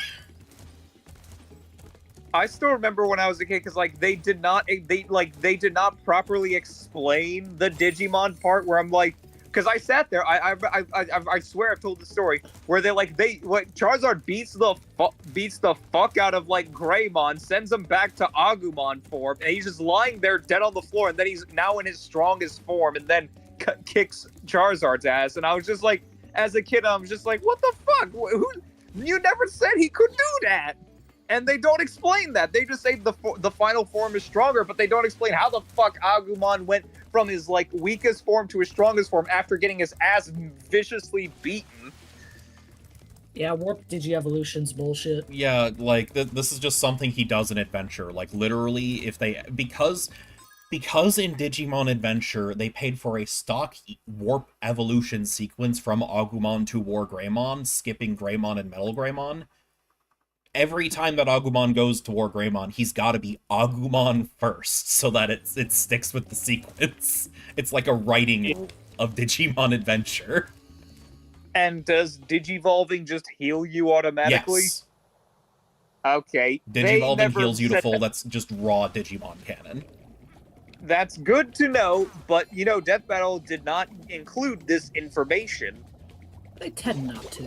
Yeah. They tend not to, because here's the thing. Also, Death Battle doesn't take into consideration what if you beat your opponent before they get to their strongest form. They never take that into account. Well, yeah, No, but it's like, always a are Goku we gonna villain. really pretend Charizard can one-shot Greymon? Like, No, but like I remember, like he like I still remember because like I was like, I can understand Agumon winning, but like how the fight played out, it seemed like Charizard was going to win because he knocked. oh, they always do that. Greymon down. They literally always do that. The loser looks like they're about to win every time. So, how does Charizard even beat Metal Greymon? Yeah, He how didn't how let many him get to nuclear warheads can Charizard tank? They didn't let him get to Metal Greymon. Charizard was fighting regular Greymon most of the time. So he goes from Greymon straight to War? No, here's the thing. Agumon shows up, like Charizard shows up, they start fighting. He goes to Greymon. They fight in Greymon. Charizard beats Greymon's ass, and then it goes into War Greymon after like Agumon is beaten, looks like he's about to fucking die. Also, I can't believe I forgot the main character's name from Digimon. My brain just failed me. What, Tai? Tai. Yeah, no. Tai straight up decks Red in the face after, like, Greymon Yeah, no, got Tai his throws ass hands a lot. Like, Yeah, no, he's like, call your Pokemon off. He's gonna kill Agumon. And then Agumon turns into War Greymon and fucking kills the both of them. yeah, no, Tai is not afraid to throw hands repeatedly. Like, Yeah, it's a it was just, consistent like- trait. He's just not Masaru. Yeah, it was just like funny because I'm just like, here's the thing, you can agree with the.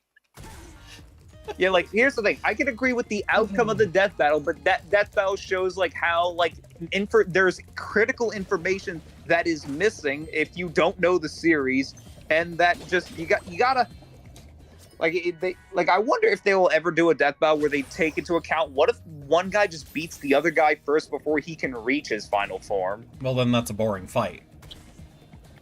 Yeah, that just sucks. Yeah, that's just a boring fight. That's just power scalar thinking. I know. I'm just like, could that even be theoretically possible? I don't know. Like, I just don't know. Also, yes, Jason was found in a lake, correct? But anyway, no, Freeman. Would you imagine redoing the Digimon Pokemon death battle, and instead of Tai, it's fucking Marcus? There's no contest. Like, it's Jover. Like, Agumon, stand back, I got this. Like, what about Gigantamax Charizard? Where does he drop off? What about him? What about G-Max Zard? Like, Ash lose to a Tem. Yeah, no, that I was betting on Yugi the entire time with that one because I've gotten back into Yu-Gi-Oh. wait, why would you choose Ash for that? Why wouldn't you pick like Red or something? Because it was Yugi from the anime versus Ash from the anime, but they also used manga Yugi because that's the same person. It was supposed to be like them it was like a whole big celebration thing. Like, what Ash? Wait, also, why not Ash versus Yugi? They are both like from people's childhood, the anime childhood, you know. And like Sky, here's the funny part though about Masaru. You're not just fighting a War Greymon. You're fighting a War Greymon on steroids and his tamer who is just as strong as him. Like, if not stronger. These guys clown other megas. Like, imagine also, like, Charizard getting his ass juggled. Like, also, Red would not be a good candidate for the Yugi fight because Ash is simply the more iconic choice, and also Ash has more Pokemon at his disposal. So wait, they're using Yugi his entire Poke. No, that doesn't work then because Red has every Pokemon. Ash versus Yugi was Yugi's entire deck. All cards he ever used, minus Exodia, versus Ash versus all the Pokemon he's ever caught. Including the 30 Tauros. Yes, the 30 Tauros do show up, and they get fucking killed by Ghidorah or whatever the hell the Wait, Mike, was this before Origins? No, after. This was literally last year.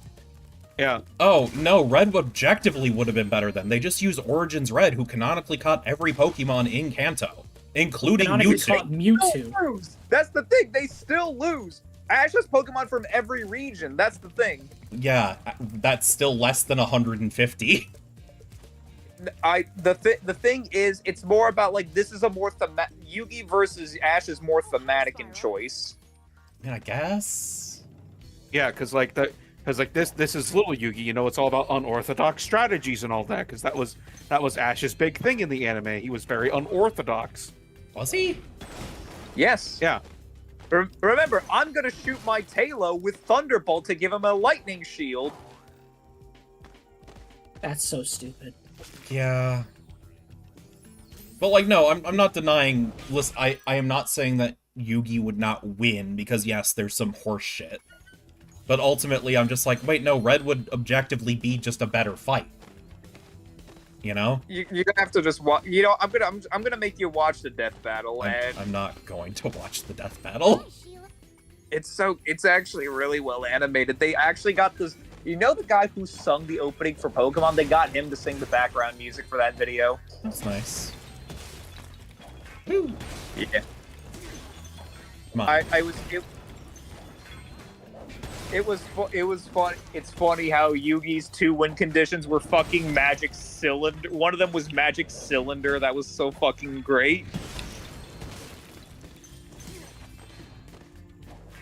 I'm fucking this up. Yeah, Magic Cylinder was part of the win con for little Yugi.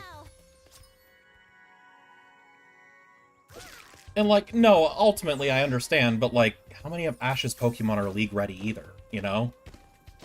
I mean... Like, I'm just saying I still think Red overall would have been a better, if ultimately losing match.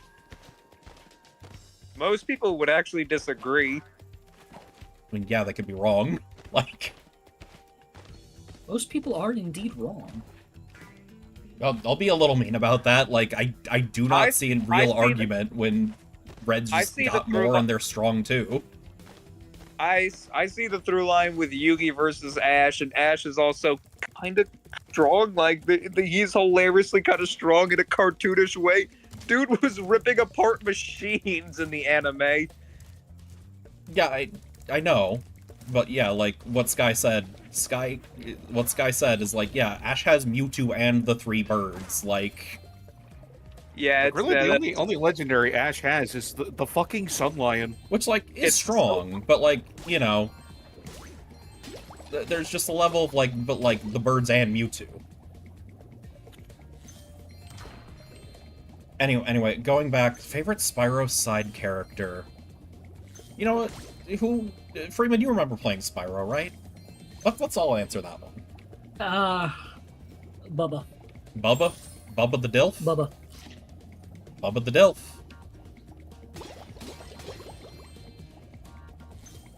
Okay, how about you, Mike? Oh. Swear to God, if you say also Bubba, I'm gonna strangle you. He would. Also, take care, Asha. It was lovely hanging out with you. I like that trolley guy. Oh, trouble with the trolley? Yeah, he's Okay, funny. okay. How about you, Umps? You got a favorite Spyro side character? I've never played Spyro, so who's like the sexiest bar of daddy dragon? Oh, that's Bubba. Bubba. All right, then Bubba. Bubba's the DILF. All right, then Bubba. God, Bubba the Dilf was just such a funny moment. Like, because as Freeman was on that level, also take care, Asha, but like, as Freeman was on the level with Bubba, he was like, okay, I'm looking out for the Dragon Dilf, because every world has a Dragon Dilf. And then he gets Bubba, and he's, Bubba's the Dilf? It was great.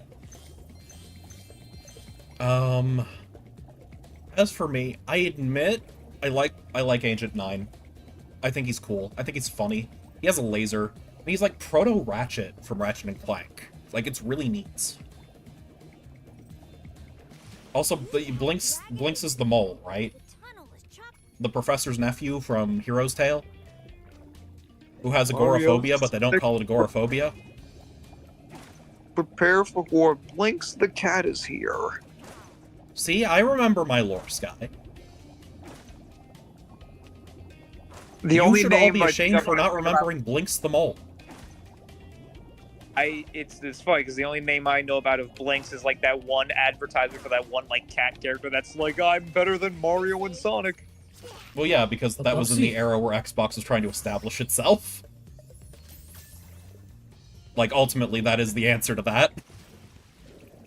And it was before, you know, John Halo became a thing.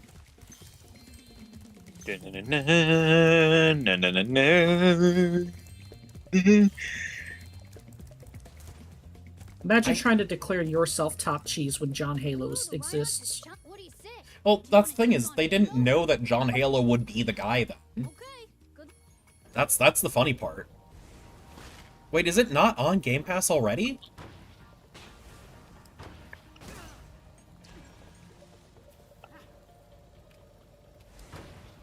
That's wild if it's not on Game Pass. That is like a 20-year-old Xbox game.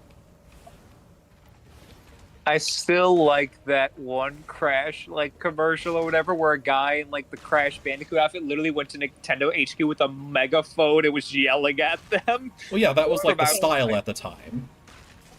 Yeah, like even though Crash was not in a good place for a while, that's legendary. Oh yeah, no, that was great. Yeah, that, like he went in there with confidence. It's like. You know, like there was this one trailer or commercial or whatever where it's like some fucking kangaroo guy and he has like all the like Spyro and Crash and like Sonic in a cask and whatnot, like trying to looks like he's asserting dominance. I'm like that's some weak aura, while Crash going to Nintendo's HQ and yelling at them with a megaphone is strong aura, if you know what I mean. Like, I guess. Yep. I don't know. One just looks cool, the other one looks desperate. Yeah. Ugh.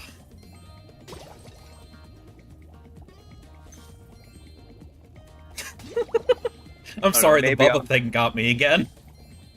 Maybe I'm deranged, I don't know. That said, unironically, do you want me to, like, tell you when the Reignited Trilogy is on sale? Because, like, it's regularly on sale for like $20, and it's 3 full games. Crash or Spyro? I said Reignited Trilogy, so Spyro. My brain was just like, I know there's a Crash trilogy, and no, that's the Insane trilogy. Yes, that's the Insane trilogy. All right. I mean, I'll look into it. Right now, I got a lot of other games I'm going through. No, I feel that. God, do I feel that. I mean, I literally just put in all my effort to play KOTOR, and I'm going to go play KOTOR 2 in the near future. Yeah. And I also have to play Fire Emblem Engage on stream before Fortune's Weave comes out. I made that promise. So here's the thing, Sky. I fully believe that if Aku Aku has that bullshit, that he would probably win. The only thing I can give Sparks is that he effectively has more hits by the end of Spyro 3.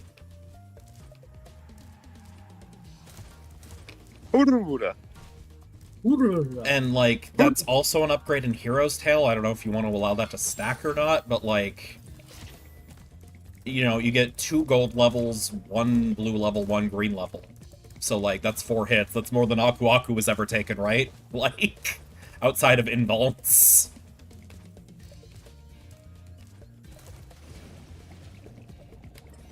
Oh, wait, I gotta go grab something still. And Sparks isn't like a slouch for melee. After you get the final upgrades, like, Sparks can break chests for you. You no longer have to break chests like this. So he can hit at least as hard as Spyro's charge can. Which, I mean, for a guy that tiny is impressive, you know? I mean, I guess usually for these kind of things we usually lean towards game function, but, like, up to you, I guess. As long as they're both fair, ultimately. You know, I just looked at the time. I should probably go get my laundry and actually set up for my stream, because I'm like 30 minutes behind what I was trying to do. Yeah, dude, go do your thing. Gosh. Yeah, no, I mean, like, I was gonna start setting up at 7:30 and then do one at 8. Yeah, no, go do your thing. All right, you have fun. Sorry for being frustrating at times or something. What? No, it's fine. You're excited. It's fine. But, like, I don't know, Sky, isn't that kind of... Alright, have a good stream. Later. I don't know, because, like, game function Sparks, he does have his own set of power-ups, so that might be something to consider, but ultimately might not mean much with lore Aku Aku, you know? Because if he's just got things that can no-sell this because the game says he can just stop time on a whim, or increase gravity on a whim to no limit, if there's no limits to these powers, ultimately he just cannot lose. Because limitless of either of those is not good. Like, well, not good. You know what I mean.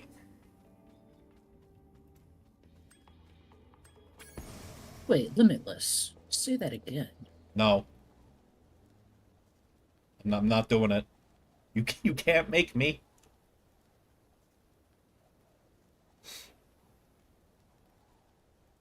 Listen, Sky, I'm acknowledging that Aku Aku could win. In fact, it would be quite likely if he ultimately has no upper limits to what his control is. Okay, hang on. I'm coming to lay up for my man Aku Aku because there's some misunderstandings.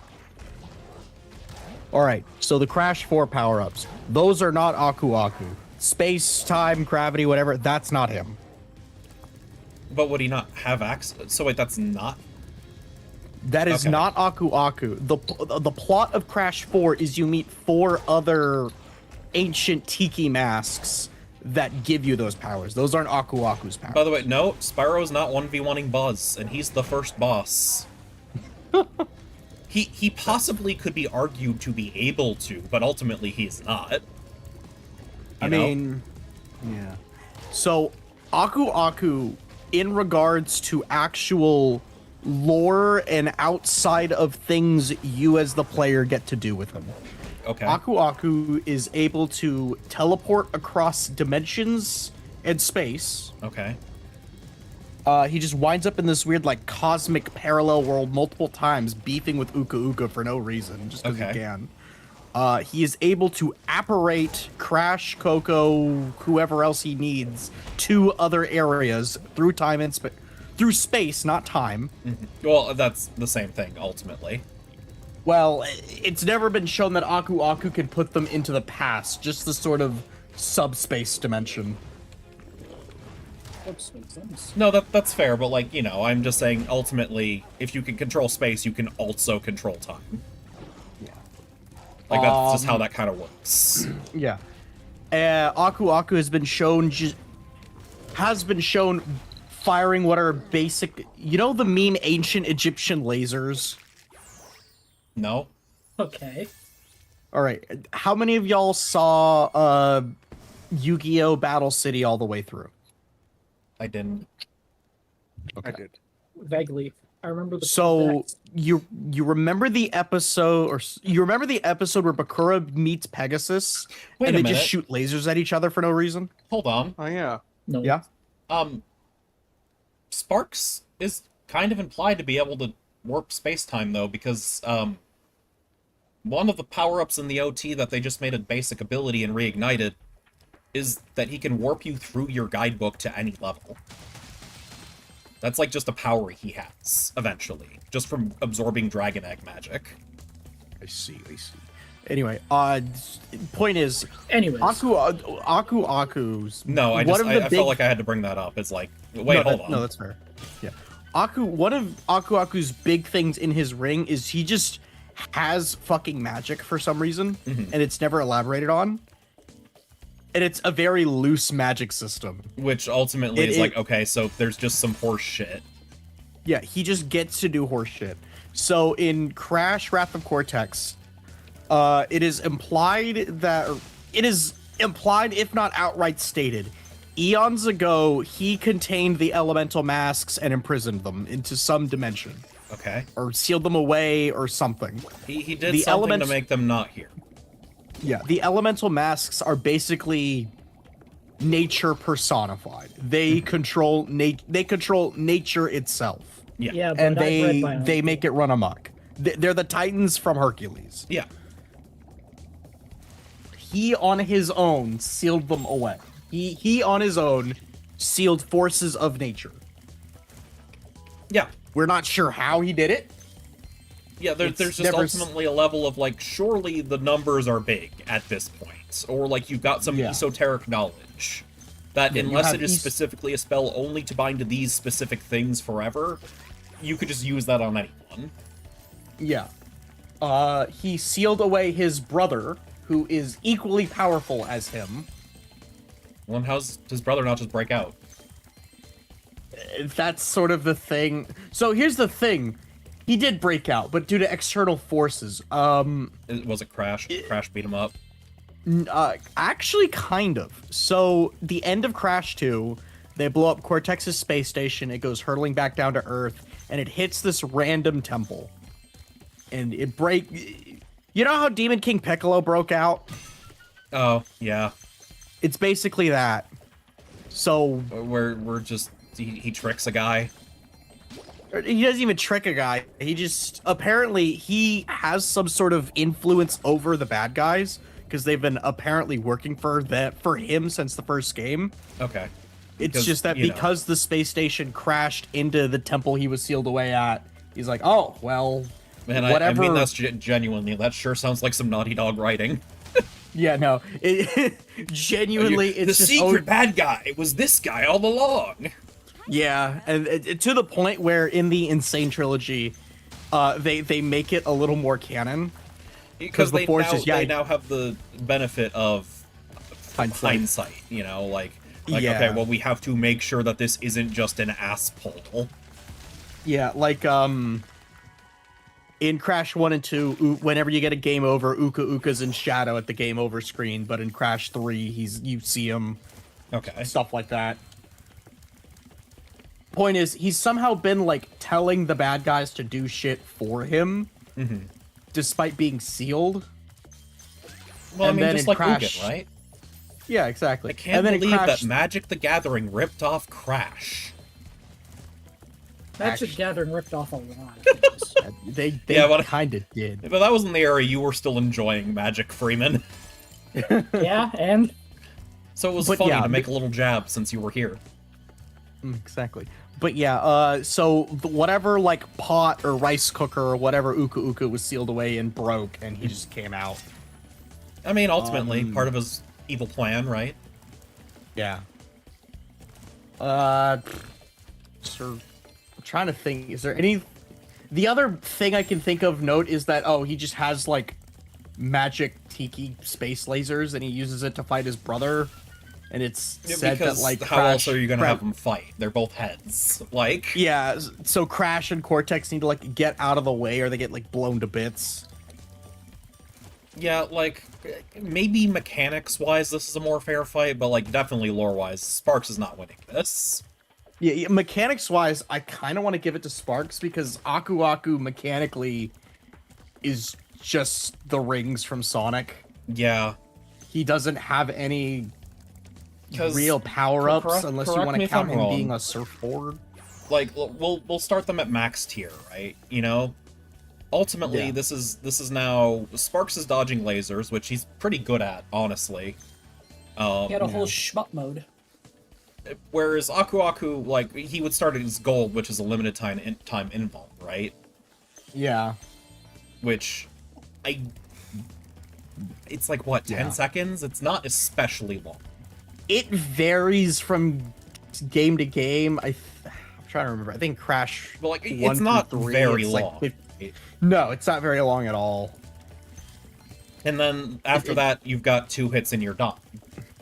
Well, Yeah. I mean, Aku Aku is done. 2 hits and you're back to base Crash. Yeah. Whereas Sparks, you know, he's got 2 layers of gold, plus a blue, plus a green, so he's just got more hit points, effectively, as long as he can time out the initial invuln. Yeah, and it's just a question of, alright, well, what are the limits of Aku Aku's ceiling and magic fucking laser beams? Yeah, because that's ultimately what you need to win this, because, like... Yeah. Yeah, no, we're on the same page. Yeah. Man, like, when you actually engage in these things, it's actually quite enjoyable for what-ifs. It's weird that people get hung up on but feet numbers, though. Yeah, and it's but feet. It's alright, well, if you want to go to feet, go to freaking VTubers. Oh, wait. Oh, is that my cue? I'm sorry, give me a second. Let me just drag this up. Here you go. Here you go.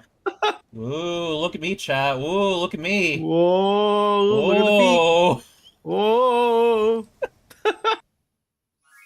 Okay, we're back. Listen, I had to.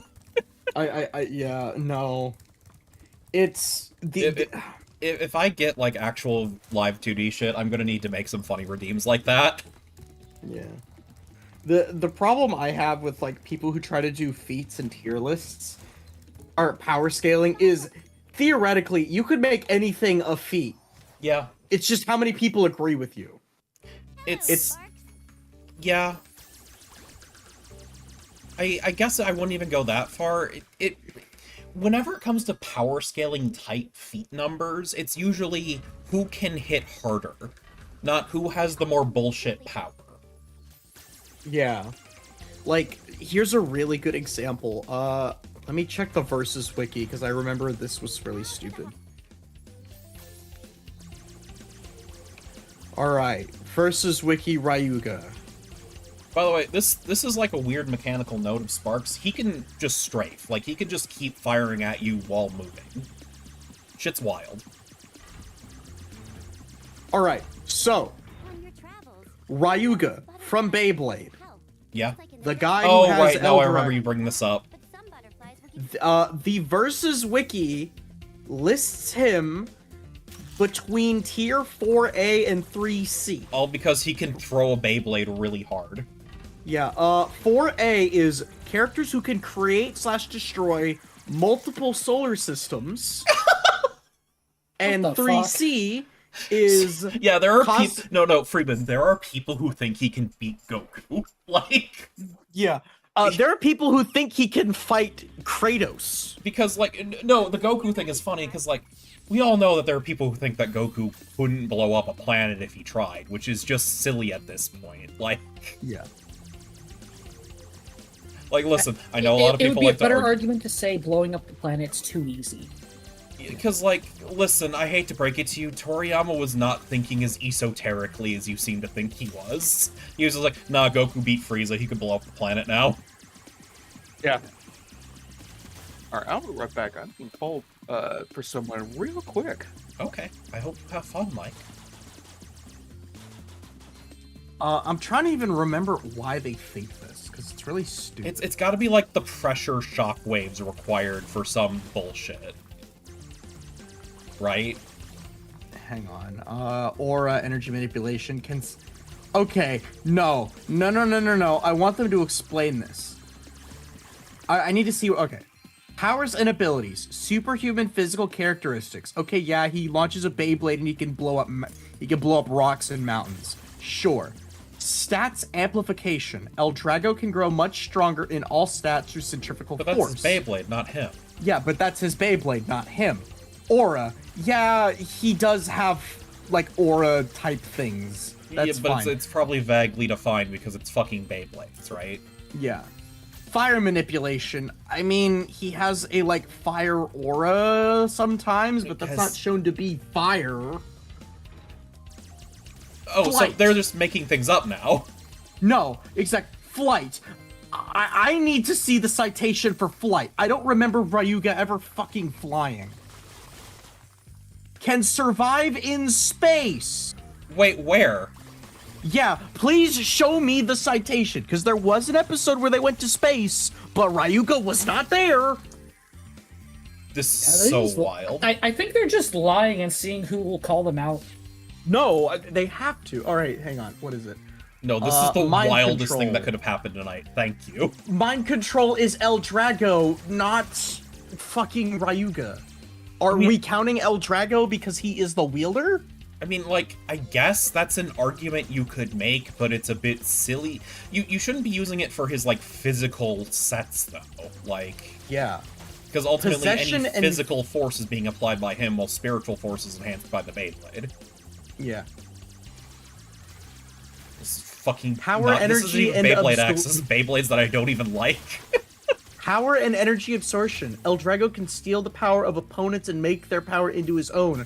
Yeah, that's the Beyblade, not him. Yeah, also, like, so the it works with other Beyblades, not everything, surely. Yeah, like, I'm sorry, I'm pretty sure Goku can grab it and make it stop spinning. No, you stole Goku's power, his unique power that he totally has. Wait, what? Wait, does Goku even have a unique move?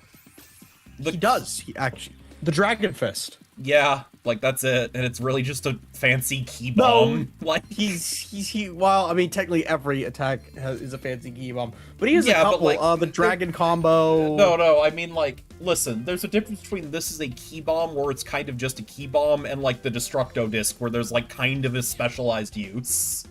Yeah, he made the Jonken Fist. He made the Meteor combination. Actually, no, he did not. His grandpa taught him that. That's like the basic martial arts that Grandpa Gohan taught Goku. But he specifically taught him the Jonken Fist technique. Yeah, that's what I mean. Okay. But like, yeah, Kamehameha is generic. It's not his... penetration. Are we counting that? Like, he used it multiple times, to be fair. He did use himself as a human torpedo to gape holes in dudes. I know, but like... Would you like to say that again, Sky? Yeah. No, I said what I said. You want to talk about Goku gaping holes? Piccolo. Goku left a gaping hole inside of Demon King Piccolo. Well, yeah, but like, you know, that's not what you said. And I'm standing on business. I don't think you are if you don't repeat exactly what you said. Does shooting Kamehameha with his feet count? He was kind of the first person to do that, though. It's a Kamehameha. No, listen, I mean, yeah, but no one else was shooting it through their feet. Okay, okay, so there's a point where we're gonna get ridiculous now, though. Hold up. If I go to the bathroom and poop, that's everything anyone can do, right? If I go to the bathroom and then start spraying it out of my mouth, that's not an original technique. That's a problem. But hang on, though, Freeman, you have to realize. Tell me what the difference between the Gallic gun and the Kamehameha is. Oh, fucking none. Color. Exactly, that's my point. If we're allowed to make the distinction that the Gallic gun and the Kamehameha and the Dodon Ray are three different techniques. No. Hold on. The Dodon Ray explicitly has more piercing power. That is written out. All right, fine. Like, come on, Sky. Give me a real one. Come on. All right, tell me the difference between Saturday Crush and the Kamehameha. Oh, one's an orb. Saturday Crush isn't real. No, it is. It is real. It's game only. I think It's you mean not. double Sunday. Thank you. Fine, double Sunday. The thing that Raditz Well, that does, one's with. yeah. Okay, double Sunday is using two hands, like in Yeah, firing no, out. mechanically there is no distinction other than one has a bigger number when we see it. Yeah, but that's kind of what I mean. But the thing is, we know that you could just keep pouring more ki into the Kamehameha. So, like, ultimately, yes. I was just like, no, we do have moves that have mechanical distinctions, just the Kamehameha is not one of them. The spinning monkey technique. He made that. You mean the one where he pretends he's feral? Yeah. Yeah. How many dog key attack? techniques has he invented? The Dragon Fist.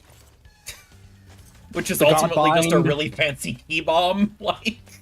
The Dragon Fist, the God Bind. Like, no, I need to love sit bringing here. up Dragon Fist. The Dragon Fist really is just styling on the opponent, right? Like, there's... Well, yeah. But you're like, what did he invent? The Dragon Fist, the God Bind, the Meteor Combo. I mean, if you want to be technical, the big piercing punch he did against Demon King Piccolo. Also, yes, Penetrate is like the baseline of what becomes the Dragon Fist usually, at least. Also, I wouldn't count Meteor Combo. That's just punches and kicks. It's just really, really fast. Like, I understand. Like, yeah, there's an argument like in games. No, they we're do saying the different Wolf things. Fang Fist isn't a technique. Well, that one has special properties to it. Does it? It doesn't. It's not just really, really fast. No, it's just really, really fast. It's got a silhouette of a wolf. Awoo. I should have just let Freeman finish. What were you saying, Ruby? No, I was disagreeing with Freeman, and then he hit me with the punchline. We could argue he technically invented Super Saiyan 3. Although the Spirit Bomb, like, it's not completely unique, but it is emphasizing something that nobody else does too often. Or the Spirit... Not the Spirit Bomb, the Spirit Ball, the thing that Yamcha does where he controls the Key Bomb. His extra large Spirit Ball? Yeah, that one. The Spirit Ball. I said bomb at first, I'm sorry. Okay, wait. The Spirit Ball is the Yamcha technique where he basically has a radio controlled it is just an extrapolation of what we've seen other people do, because we've seen people bend the Kamehameha, and we've seen, you know, redirection of the Kienzan, right? So, like, ultimately, it is just something everyone else is doing, but he is taking it to, like, the nth degree. Yeah. You know? So that at least feels, like, unique to Yamcha, you know? Do we count Goku biting tails? Because it's actually really funny. You are stretching. How many Gomu Gomus is that? Fuck. Like... My god, how did that happen? But no, think about it. Despite Saiyans having tails, not many people will fucking bite them. Well, yeah, that's their weak point. Would you bite? If you're wrestling a guy, that's you're like just gonna biting bite him. another guy's dick. Thank you. That's what I'm saying. Why would you Multiple characters have been in a situation where biting a Saiyan's tail could have given them the edge, and they didn't. Yeah, but that's like his dick. That's fucked up, man. That's fucked up and evil. You're just I as mean, bad as they you are. act like Dragon Ball characters aren't above doing fucked up and evil things. Yeah, but how like many in the times dick? did Metal Cooler kick Vegeta in the dick? That was a movie. That's Yeah, not that's funny. canon. I hate that I can talk like a Dragon Ball Z fan.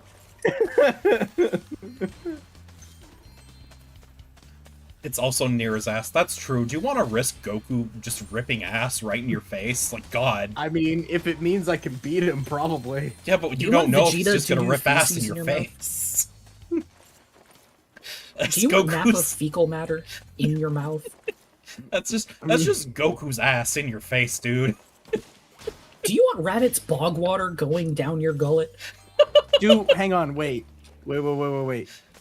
Do we count him spinning his tail to fly? No. Do you want tarble turds in your mouth? Man, bro brought up Tarble. Oh, no, I'm running out of Saiyans. Hold on, Freeman. What is the turtle What? school style? Hold on, let me pull up Imhotep's profile real Thank quick. you. I knew that's where you'd go. Yeah, our friend Emotech just has the motto as his Yeah, what is it? Move well, study well, play well, eat well, rest well. That is the true turtle master way. Okay, then that's the transliterated version. That's not the one the dub said. All right. It's like work hard, eat well, rest plenty, like all that shit. Yeah, hang on. Yeah. It is not really a style, but it is a way of life. Turtle school motto.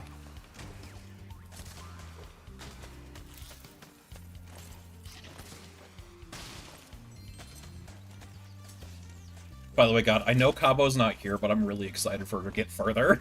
Because, man, I can't wait till we get to Saga Umino. with Foresight is so good, actually.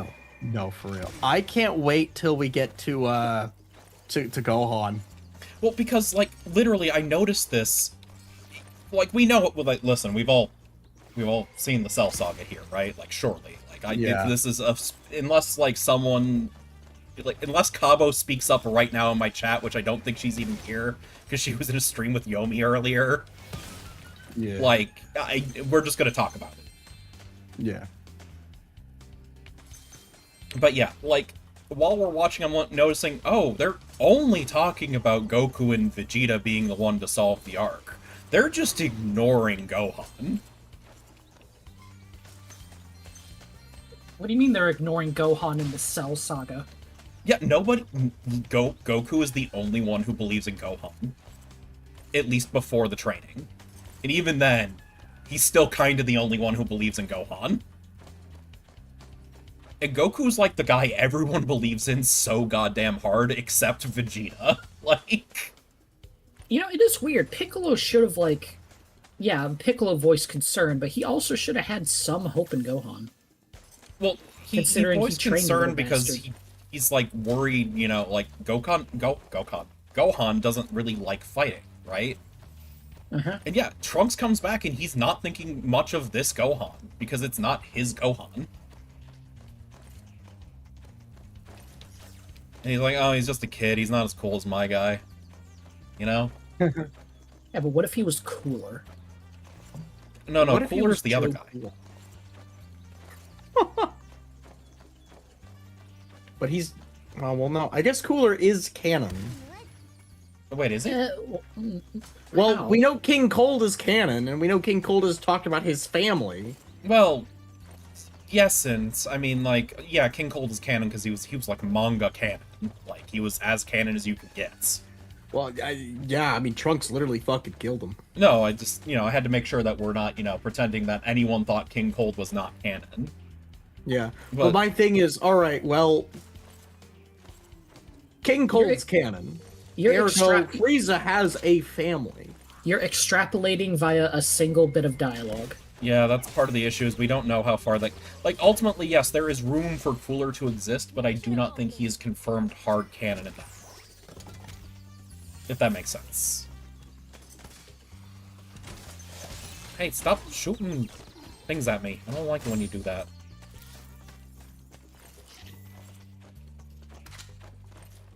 But yeah, like, again, there is room for Cooler to exist, but he is not, like, a hard confirmed canon guy, you know?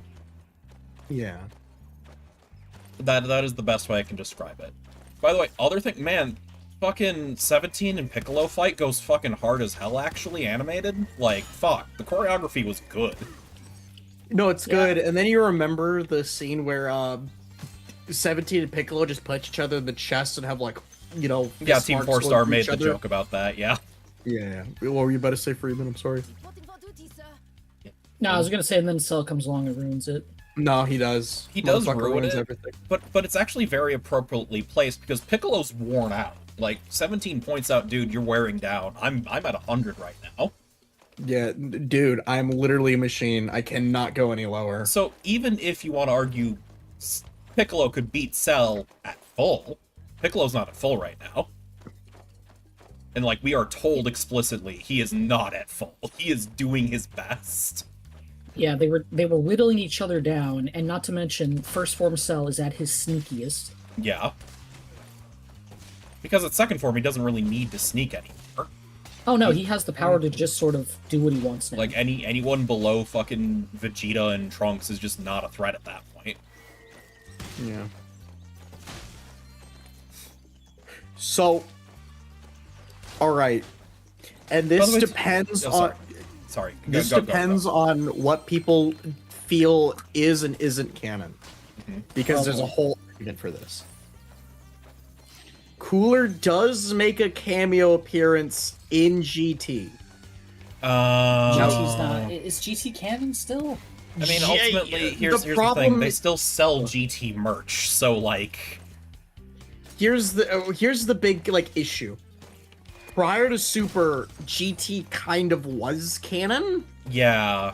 It was in a dubious canonicity state. I got then an answer. Super. Hang on. I mean, Super happened, and now Super kind of overrides GT. But then we got Daima, who just said we have branching timelines. Yeah. So, yes, and what's your answer, Freeman? GT is the movie timeline feature. That I would like to ask what says this. Cooler. Oh. No, that I don't think that works. I see the argument. Because Cooler is there and Cooler is only canon to the movies, that means that he exists in a timeline where the movies happened. Well, here's the problem with that. Trying to get the movies to fit into a timeline where End of Z also happens. Yeah. Doesn't have to make sense. Yeah, I'm not saying it doesn't, but I'm just saying End of Z is like the big nexus point problem. Yeah. Because, like, listen, Super keeps going, and we're sitting here going, guys, you gotta wrap it up soon. You said Oob was born. Like... Yeah, like, we have to get to End of Z eventually. Because you guys decided this takes place between the Boo Saga and End of Z. So, like, you set your own timeline here. Yeah. And yeah, because of fuck up this timeline, you did it on your own. Yeah, and because of Daima, like Ruby said, we now know there is branching timelines. So that means GT could be canon. Well, no, the answer now is it doesn't matter because they stripped all meaning away from timelines. Yeah, so like ultimately it's a very pick your favorite. Oh god, wait, does this mean fucking Dragon Ball Heroes is canon? It is a canon. Xenoverse a canon. Yeah, you see how you see how it changes from canon to a canon and how that's so insidious? Yeah. Like, you understand where I'm coming from with this, right? I do. I had to make my point clear with that, like, very minor, like, grammatical distinction. Yeah. Where it has changed from there is a defined singular it's turned from Lord of the Rings to fucking Marvel. Oh god, I hate that you're right. And I'm not gonna pretend like Dragon Ball Z was actually Lord of the Rings. I just mean Lord of the Rings has a very, like, here is the canon, here is the timeline, you know? Yeah. There's no multiverse bullshit with Xenoverse, or with fucking Lord of the Rings. I read Xenoverse, sorry. Yeah, I was about to say, oh no, girl, what are you talking about? There's some absolute heinous bullshit with that. Yeah, but like, ultimately, Dragon Ball Z used to just be a linear timeline, but with the advent of super specific... Well, okay, let's be fair. With Daima. No, not with Daima. Like, the water got murky once we added the super stuff, which ultimately started with the Battle of Gods movie. But it's just completely demolished now that Daima is out. Like, there's just no salvaging a singular timeline now. Yeah, like, the thought was that Super is at some point going to override GT because there's no way you can fit this in. Yeah. Well, because ultimately, unless Goku loses Ultra Instinct, there's just a question of, like, why isn't he just using Ultra Instinct? Yeah, literally, the ending of Super has to just say, the gods are going back into hibernation and they are revoking the mortals' right to access God Ki. Yeah, which, like, you could do, everyone call it some bullshit, but you could do it and realign it, you know? Yeah. And like then after that happens, End of Z happens and Goku goes to train Oob. Yeah, basically. But, like, yeah, people are upset because Lord of the Rings has morphed into Marvel. where it's just like, yeah, we just gotta accept multiverses are a thing, alternate timelines are a thing. There's a universe where Krillin is 8 feet tall, and we gotta accept that. You have to. He's already 8 feet tall in my heart. Oh, see? Well, I mean, yeah, he's basically living your dreams, Sky. Hell yeah, he is. Short king with a tall blonde lady. Like... I don't know if blonde is necessary, but you know. Blonde ain't necessary. And they love each other very much, and she thinks he's cool. That is important. Like, man, people really forget about, like, the cute little relationship moments in Dragon Ball, unironically. Well, it's also because Toriyama has a problem of putting every female character to just being a baby maker. Yeah, but, like, they said this while we were watching with Cabo. Like, Goku and Chi-Chi have some genuinely adorable moments together. They do. Even that late in the series. Oh, no, they do. And then the problem is the writers keep going, oh, but she's just the stereotypical tiger mom. Yeah. Yup, she's just the nag. To where it got to the point in Super where Goku doesn't know what kissing is? Despite having 2 children? Like, I know that they kind of tried to explain it in the manga, but, like, in the anime, it was just... Wait, what? Like, we were all with Vegeta. Vegeta straight up said, you have children. Yeah, I'm like, no, Goku knows. You're full of malarkey. Like, I genuinely pretend that line does not exist. Yeah, like, I get... The problem, quote-unquote, is... They wanted to make it, like, a silly joke. No, you can fuck without kissing, but here's the thing. Chi-Chi and Goku genuinely have a romantic relationship. Yeah. Like, they're being cutesy together, and, like, making cute little promises to each other. But more what I mean is that No, I was addressing the chat, sorry. Oh, yeah. I genuinely think the Goku doesn't know what kissing is was a gag. That just did not sell. Like, it did not land. Yeah. Which, like, completely understandable. But also, like, it's a problem where, like, everyone thinks, no, Goku's just like that now.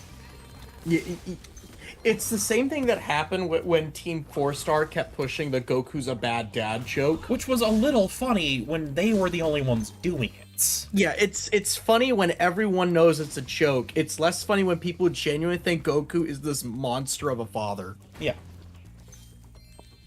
When it's like, no. No, Jinkai, I'm talking about during the Cell Saga. This is shit that happens at, like, the original planned end of Dragon Ball Z. Because remember, they dragged Toriyama back for the Buu Saga. Like, that was just gonna be it, was the Cell Saga. That's somewhat of a misconception. It's more they convinced him to keep going. Well, yeah, but they didn't like, convince him to come back.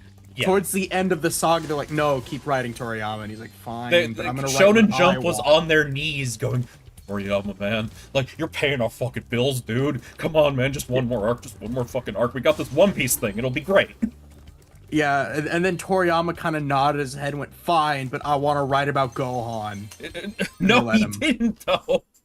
No, Toriyama wanted to write that. That's why early Buu Saga is just Gohan being the Great Saiyaman, because that's what he wanted to write. No, I thought that the Buu Saga got written to put Goku back in the spotlight from the beginning. Like that was kind of the plan. No. That's why for a while it's the Gohan show. But why didn't it stay the Gohan show? The executive meddling. I know why, but I'm upset about it. So it was the Gohan show until the World Martial Arts Tournament. Then it became the Goku show. Also, Jinkai, we're watching Kai, so like it doesn't matter. It's basically manga canon. Like they cut out effectively all the filler that they can in Kai. I think the only non-manga thing that showed up was Gregory. Yeah. And technically, I think Gregory got added retroactively. Man, Like, I know that we were all, like, a little miffed when Kai came out and it wasn't a reanimation. The pacing fixes are amazing, though. Holy fuck. No, they are. Like, genuinely, if you want to show someone Dragon Ball Z, show them Kai. Okay, yeah. Gregory became You want to know how Gregory became manga canon? Super manga? No. Oh. Yo, Son Goku and his friends return. I mean, that's a little the funny, TV special? The TV special got a manga adaptation. I mean, sure, if Toriyama needed a new car. Like... It was in a Shonen Jump issue. It is a canon piece of Dragon Ball manga. That is as canon as you can get. Like, sure, why not? That is how Gregory was introduced to the manga. Which is, like, ultimately it's funny to think about this, because, like, you're sitting here going, I mean, surely, like, if no one was just reading the manga, you know? Yeah, at that point in time, no. I keep eating shit. Okay. Well, maybe you should, like, not eat doo-doo Don't feces. like the Saiyan's tail. No, I'm just so full of cigarettes. I'm so full of cigarettes. God, that was such a good call. I'm sorry. That was up there with the Magnetonis. You remember that shit? I do. I love the Magnetonis too. So Freeman. But no. We were sitting on Sky's stream once, and we noticed that Magneton's back sprite looked a lot like the Grimace McNuggies meme. Like, you could MS Paint trace over it, and you'd get the Magnetonis. Yeah. What's the matter, Ronald Coon? Yeah, that one. Yeah. Well, what's the matter, Skarmory-kun? Could it be that you're craving my Magnetoni? We put the magnet pull over it, yeah. It was so peak. Like, holy shit. It was great. I mean, it was absolutely, like, god-awful, but it was great. No, that's what made it great, though. Also, yes, ad time. I think I'm gonna actually call it after... Oh, no, I should go at least 30 minutes after the ads. I'm gonna go pee quick. Realize I should not just stop after the ads. I will be right back. You are left alone with me. And Freeman. Actually, that's a Michael. good point. I'll just leave you guys on so you can yap. Exactly. So, chat, what would you, have you heard about our Lord and Savior, Dr. Neocortex? Have you heard of the High Elves? Who canonically applies Rogaine, but only to the sides of his head?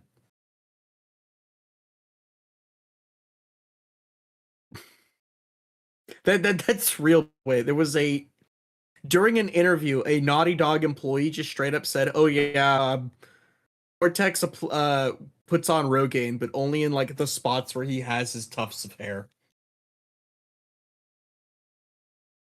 I don't know why they bothered to bring that up. Because it's pretty fucking funny. No, it is. It's really funny.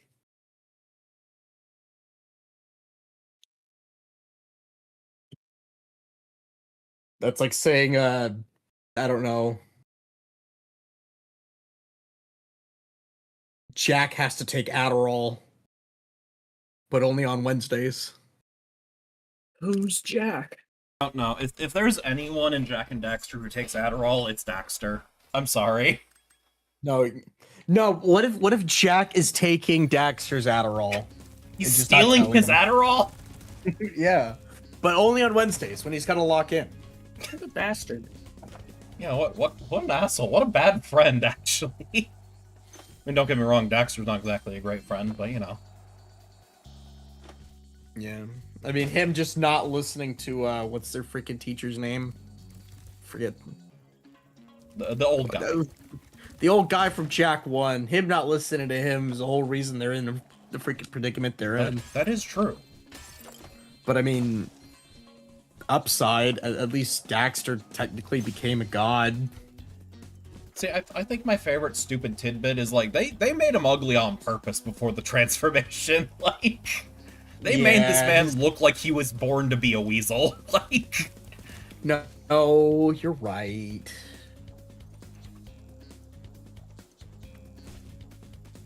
fuck, I fucked up, I gotta do it again. I would explain to him before the dark experiments. I mean, you're real, though. Yeah. Must have checked, but regarding End of Z and Super, we're currently 2 years off from... We're 2 years off still? Yeah, but for Dragon Ball, that's not a lot of time. Hey, remember when Goku projected a little Susanoo and took down Moro with just a giant Goku made of pure energy? Yeah. Yeah. That's 2 years before before Boo. No, that's 2 years Or before is it 2 years? Oob. I'm sorry, 2 years. That's only 2 years before End of Z. Listen, you know, I hate to say this, but, like, it's kind of consistent with Goku's writing before that. Like, I hate to say this, Goku levels up crazy fast. Yeah. He goes goes up crazy style. He goes from struggles with the final fight of the arc to objectively would clown on the previous arc. Like, and most people aren't that far behind him until we hit Z. Krillin is rarely that far behind Goku until he learns the Kaioken. Never forget, he struggled beating Ginyu and Chase, and then he's fighting Frieza. Base form. Dude, that Zenkai boost is some shit. Nah. I like how they even realized the Zenkai boost was some horseshit, because in the Goku Black shit, they literally said, no, we physically can't get any stronger anymore. The Zenkai boost won't cut it. Like, yeah. It was really... Because they realized it was a really dumb mechanic. Like... No, it was. It was literally just it was a writing tool to help Toriyama explain how Vegeta got stronger without training. Like, yeah, because like, oh, he got beat up by Zarbon, but now he's destroying Jace. Man, what do we do? Well, also, you know, possibly setting up Goku getting stronger if he got his ass kicked in the middle of the arc, you know? Yeah. So you can add some drama with it. Like, it is a good narrative tool for the arc, but it becomes a problem in the greater canon, you know? Everyone's always talking about the Ginyus, but what about Kui? Nobody talks about Kui. What about Kui? Yeah, what about Kui? Fucking Vegeta solos his ass. Man, that's like saying, man, everyone talks about Bardock, but no one talks about Frieza Soldier number 425. Oh, that's the ultimate skin. You know what? Yeah, sure. I'm talking about Pineapple. I don't know. I just named a number. It could be Pineapple. I don't know. Wait, do you not remember a pool?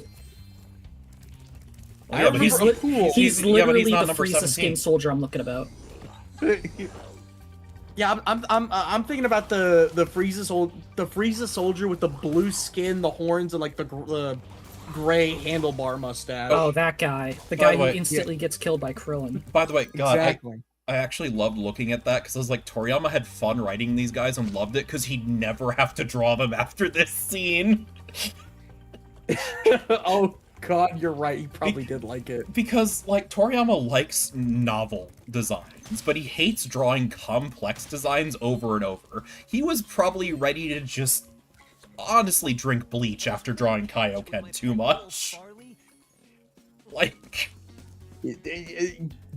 It's Toriyama being lazy is the reason why furries stopped showing up in Dragon Ball. Yeah, and he had to make a canon excuse as to why they're not here. Did he consult for Kakarot? Because that was a Kakarot lore drop. He did.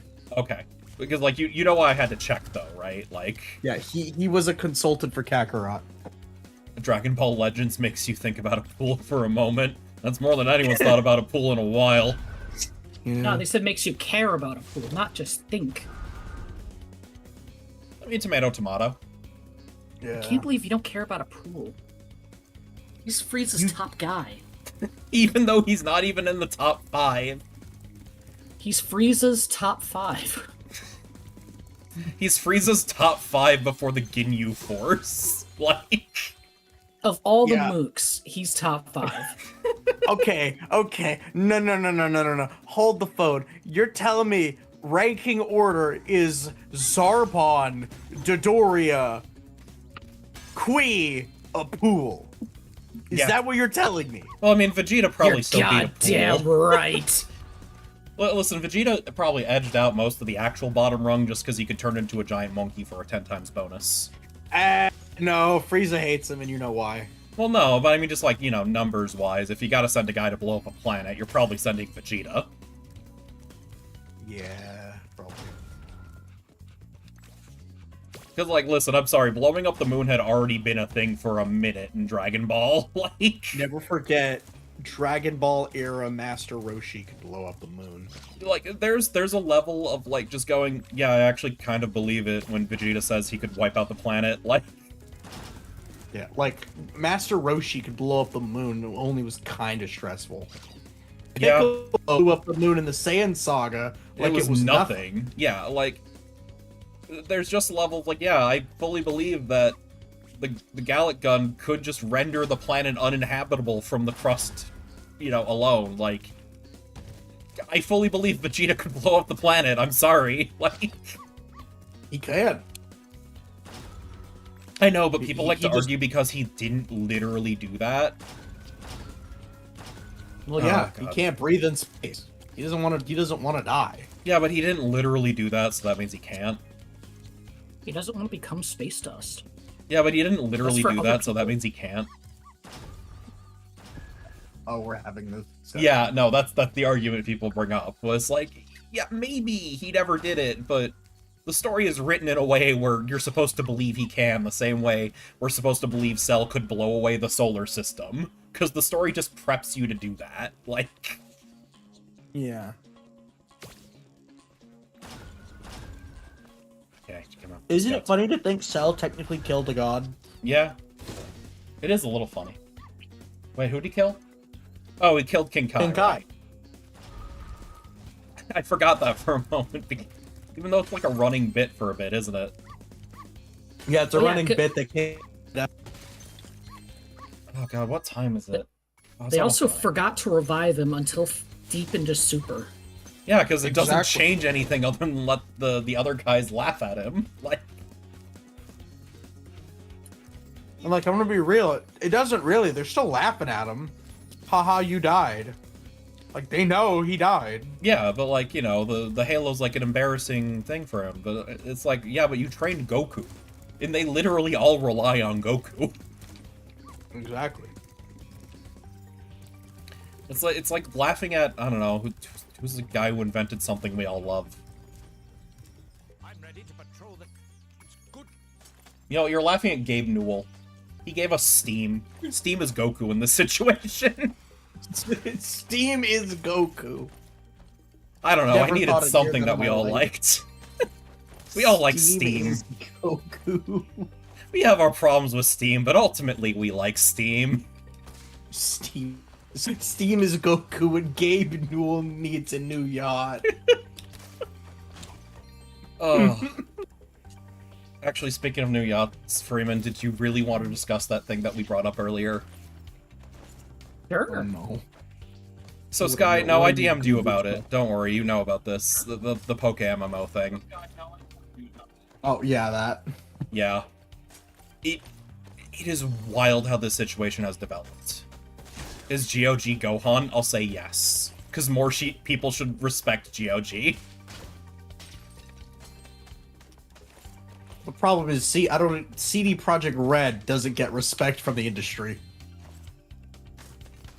Wait, what does that have to do with the price of tea in China? I'm lost on the connecting thread here.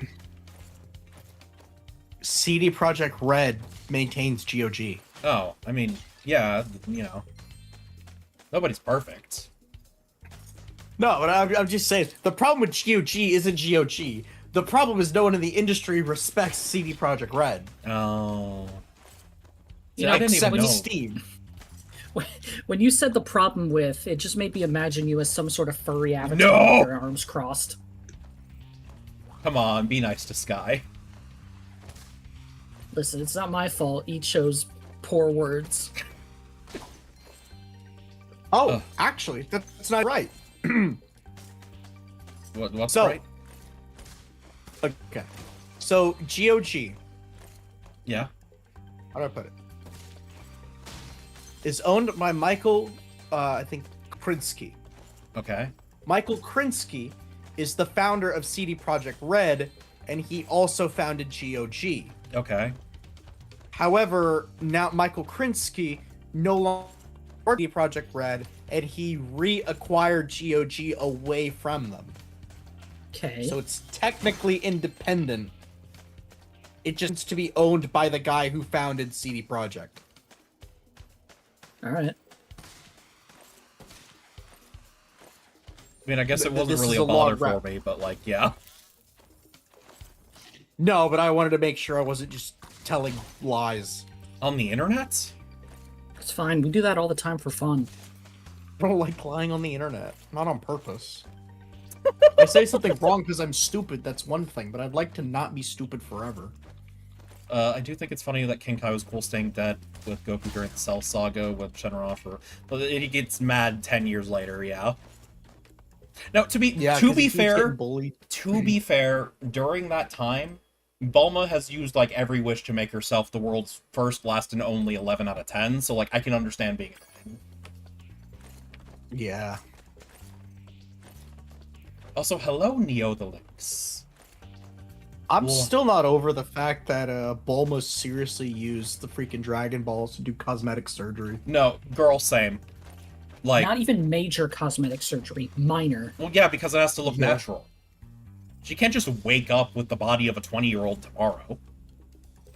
Why? She's rich. She just explain it away as money. No, that'll get people to ask questions. It's the same reason that Frieza can't just wish himself to be 10 feet tall. Come on. But Lord Frieza, you could just stay in your second form. No, I don't want to stay in my second form. I want to stay in my final form. Which to me is really funny because, you know, Frieza lived his entire life in his first form. Well, yeah, that's before he was training. You know, now he's trained so he can maintain his final form just fine. Don't think about that one too hard because his final form is also his base form. Well, yeah, see, that's the confusing thing, because his final form is his, like, real form, and the other forms are, like, him purposely hiding his power level. Yeah, don't think about it. No, but listen, Jinkai, all I'm saying is, like, while Bulma was in the middle of getting an ass lift, she could have wished King Kai, okay? I get it.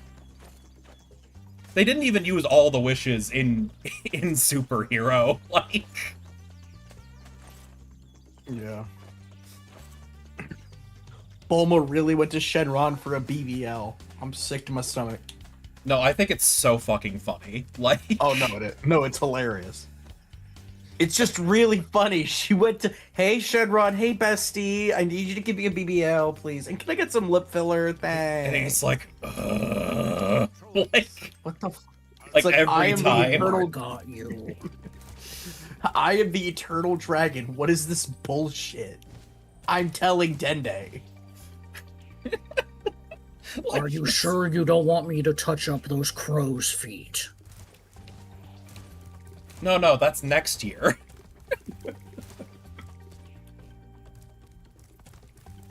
Like, it's just so funny, the, like, extrapolation from such humble beginnings to Shenron is being used for this shit. He's okay with it. At least it's not hard. Yeah, it's like, okay, fine, it's easy. No, but you gotta remember, Shenron went from being woken up like once a century to being woken up on the year. Yeah. Like on a timer so that people wouldn't sneak behind the heroes' backs and take the Dragon Balls. Like. Yeah. Okay. By the way, I think I'm gonna call it here. It's fucking 9 o'clock or some shit.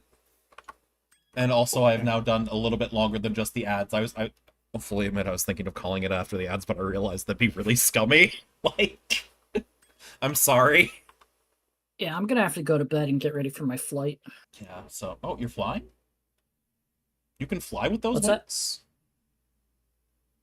Well, yeah, I gotta get to Detroit somehow. Oh. Man, can't have fucking shit in Detroit.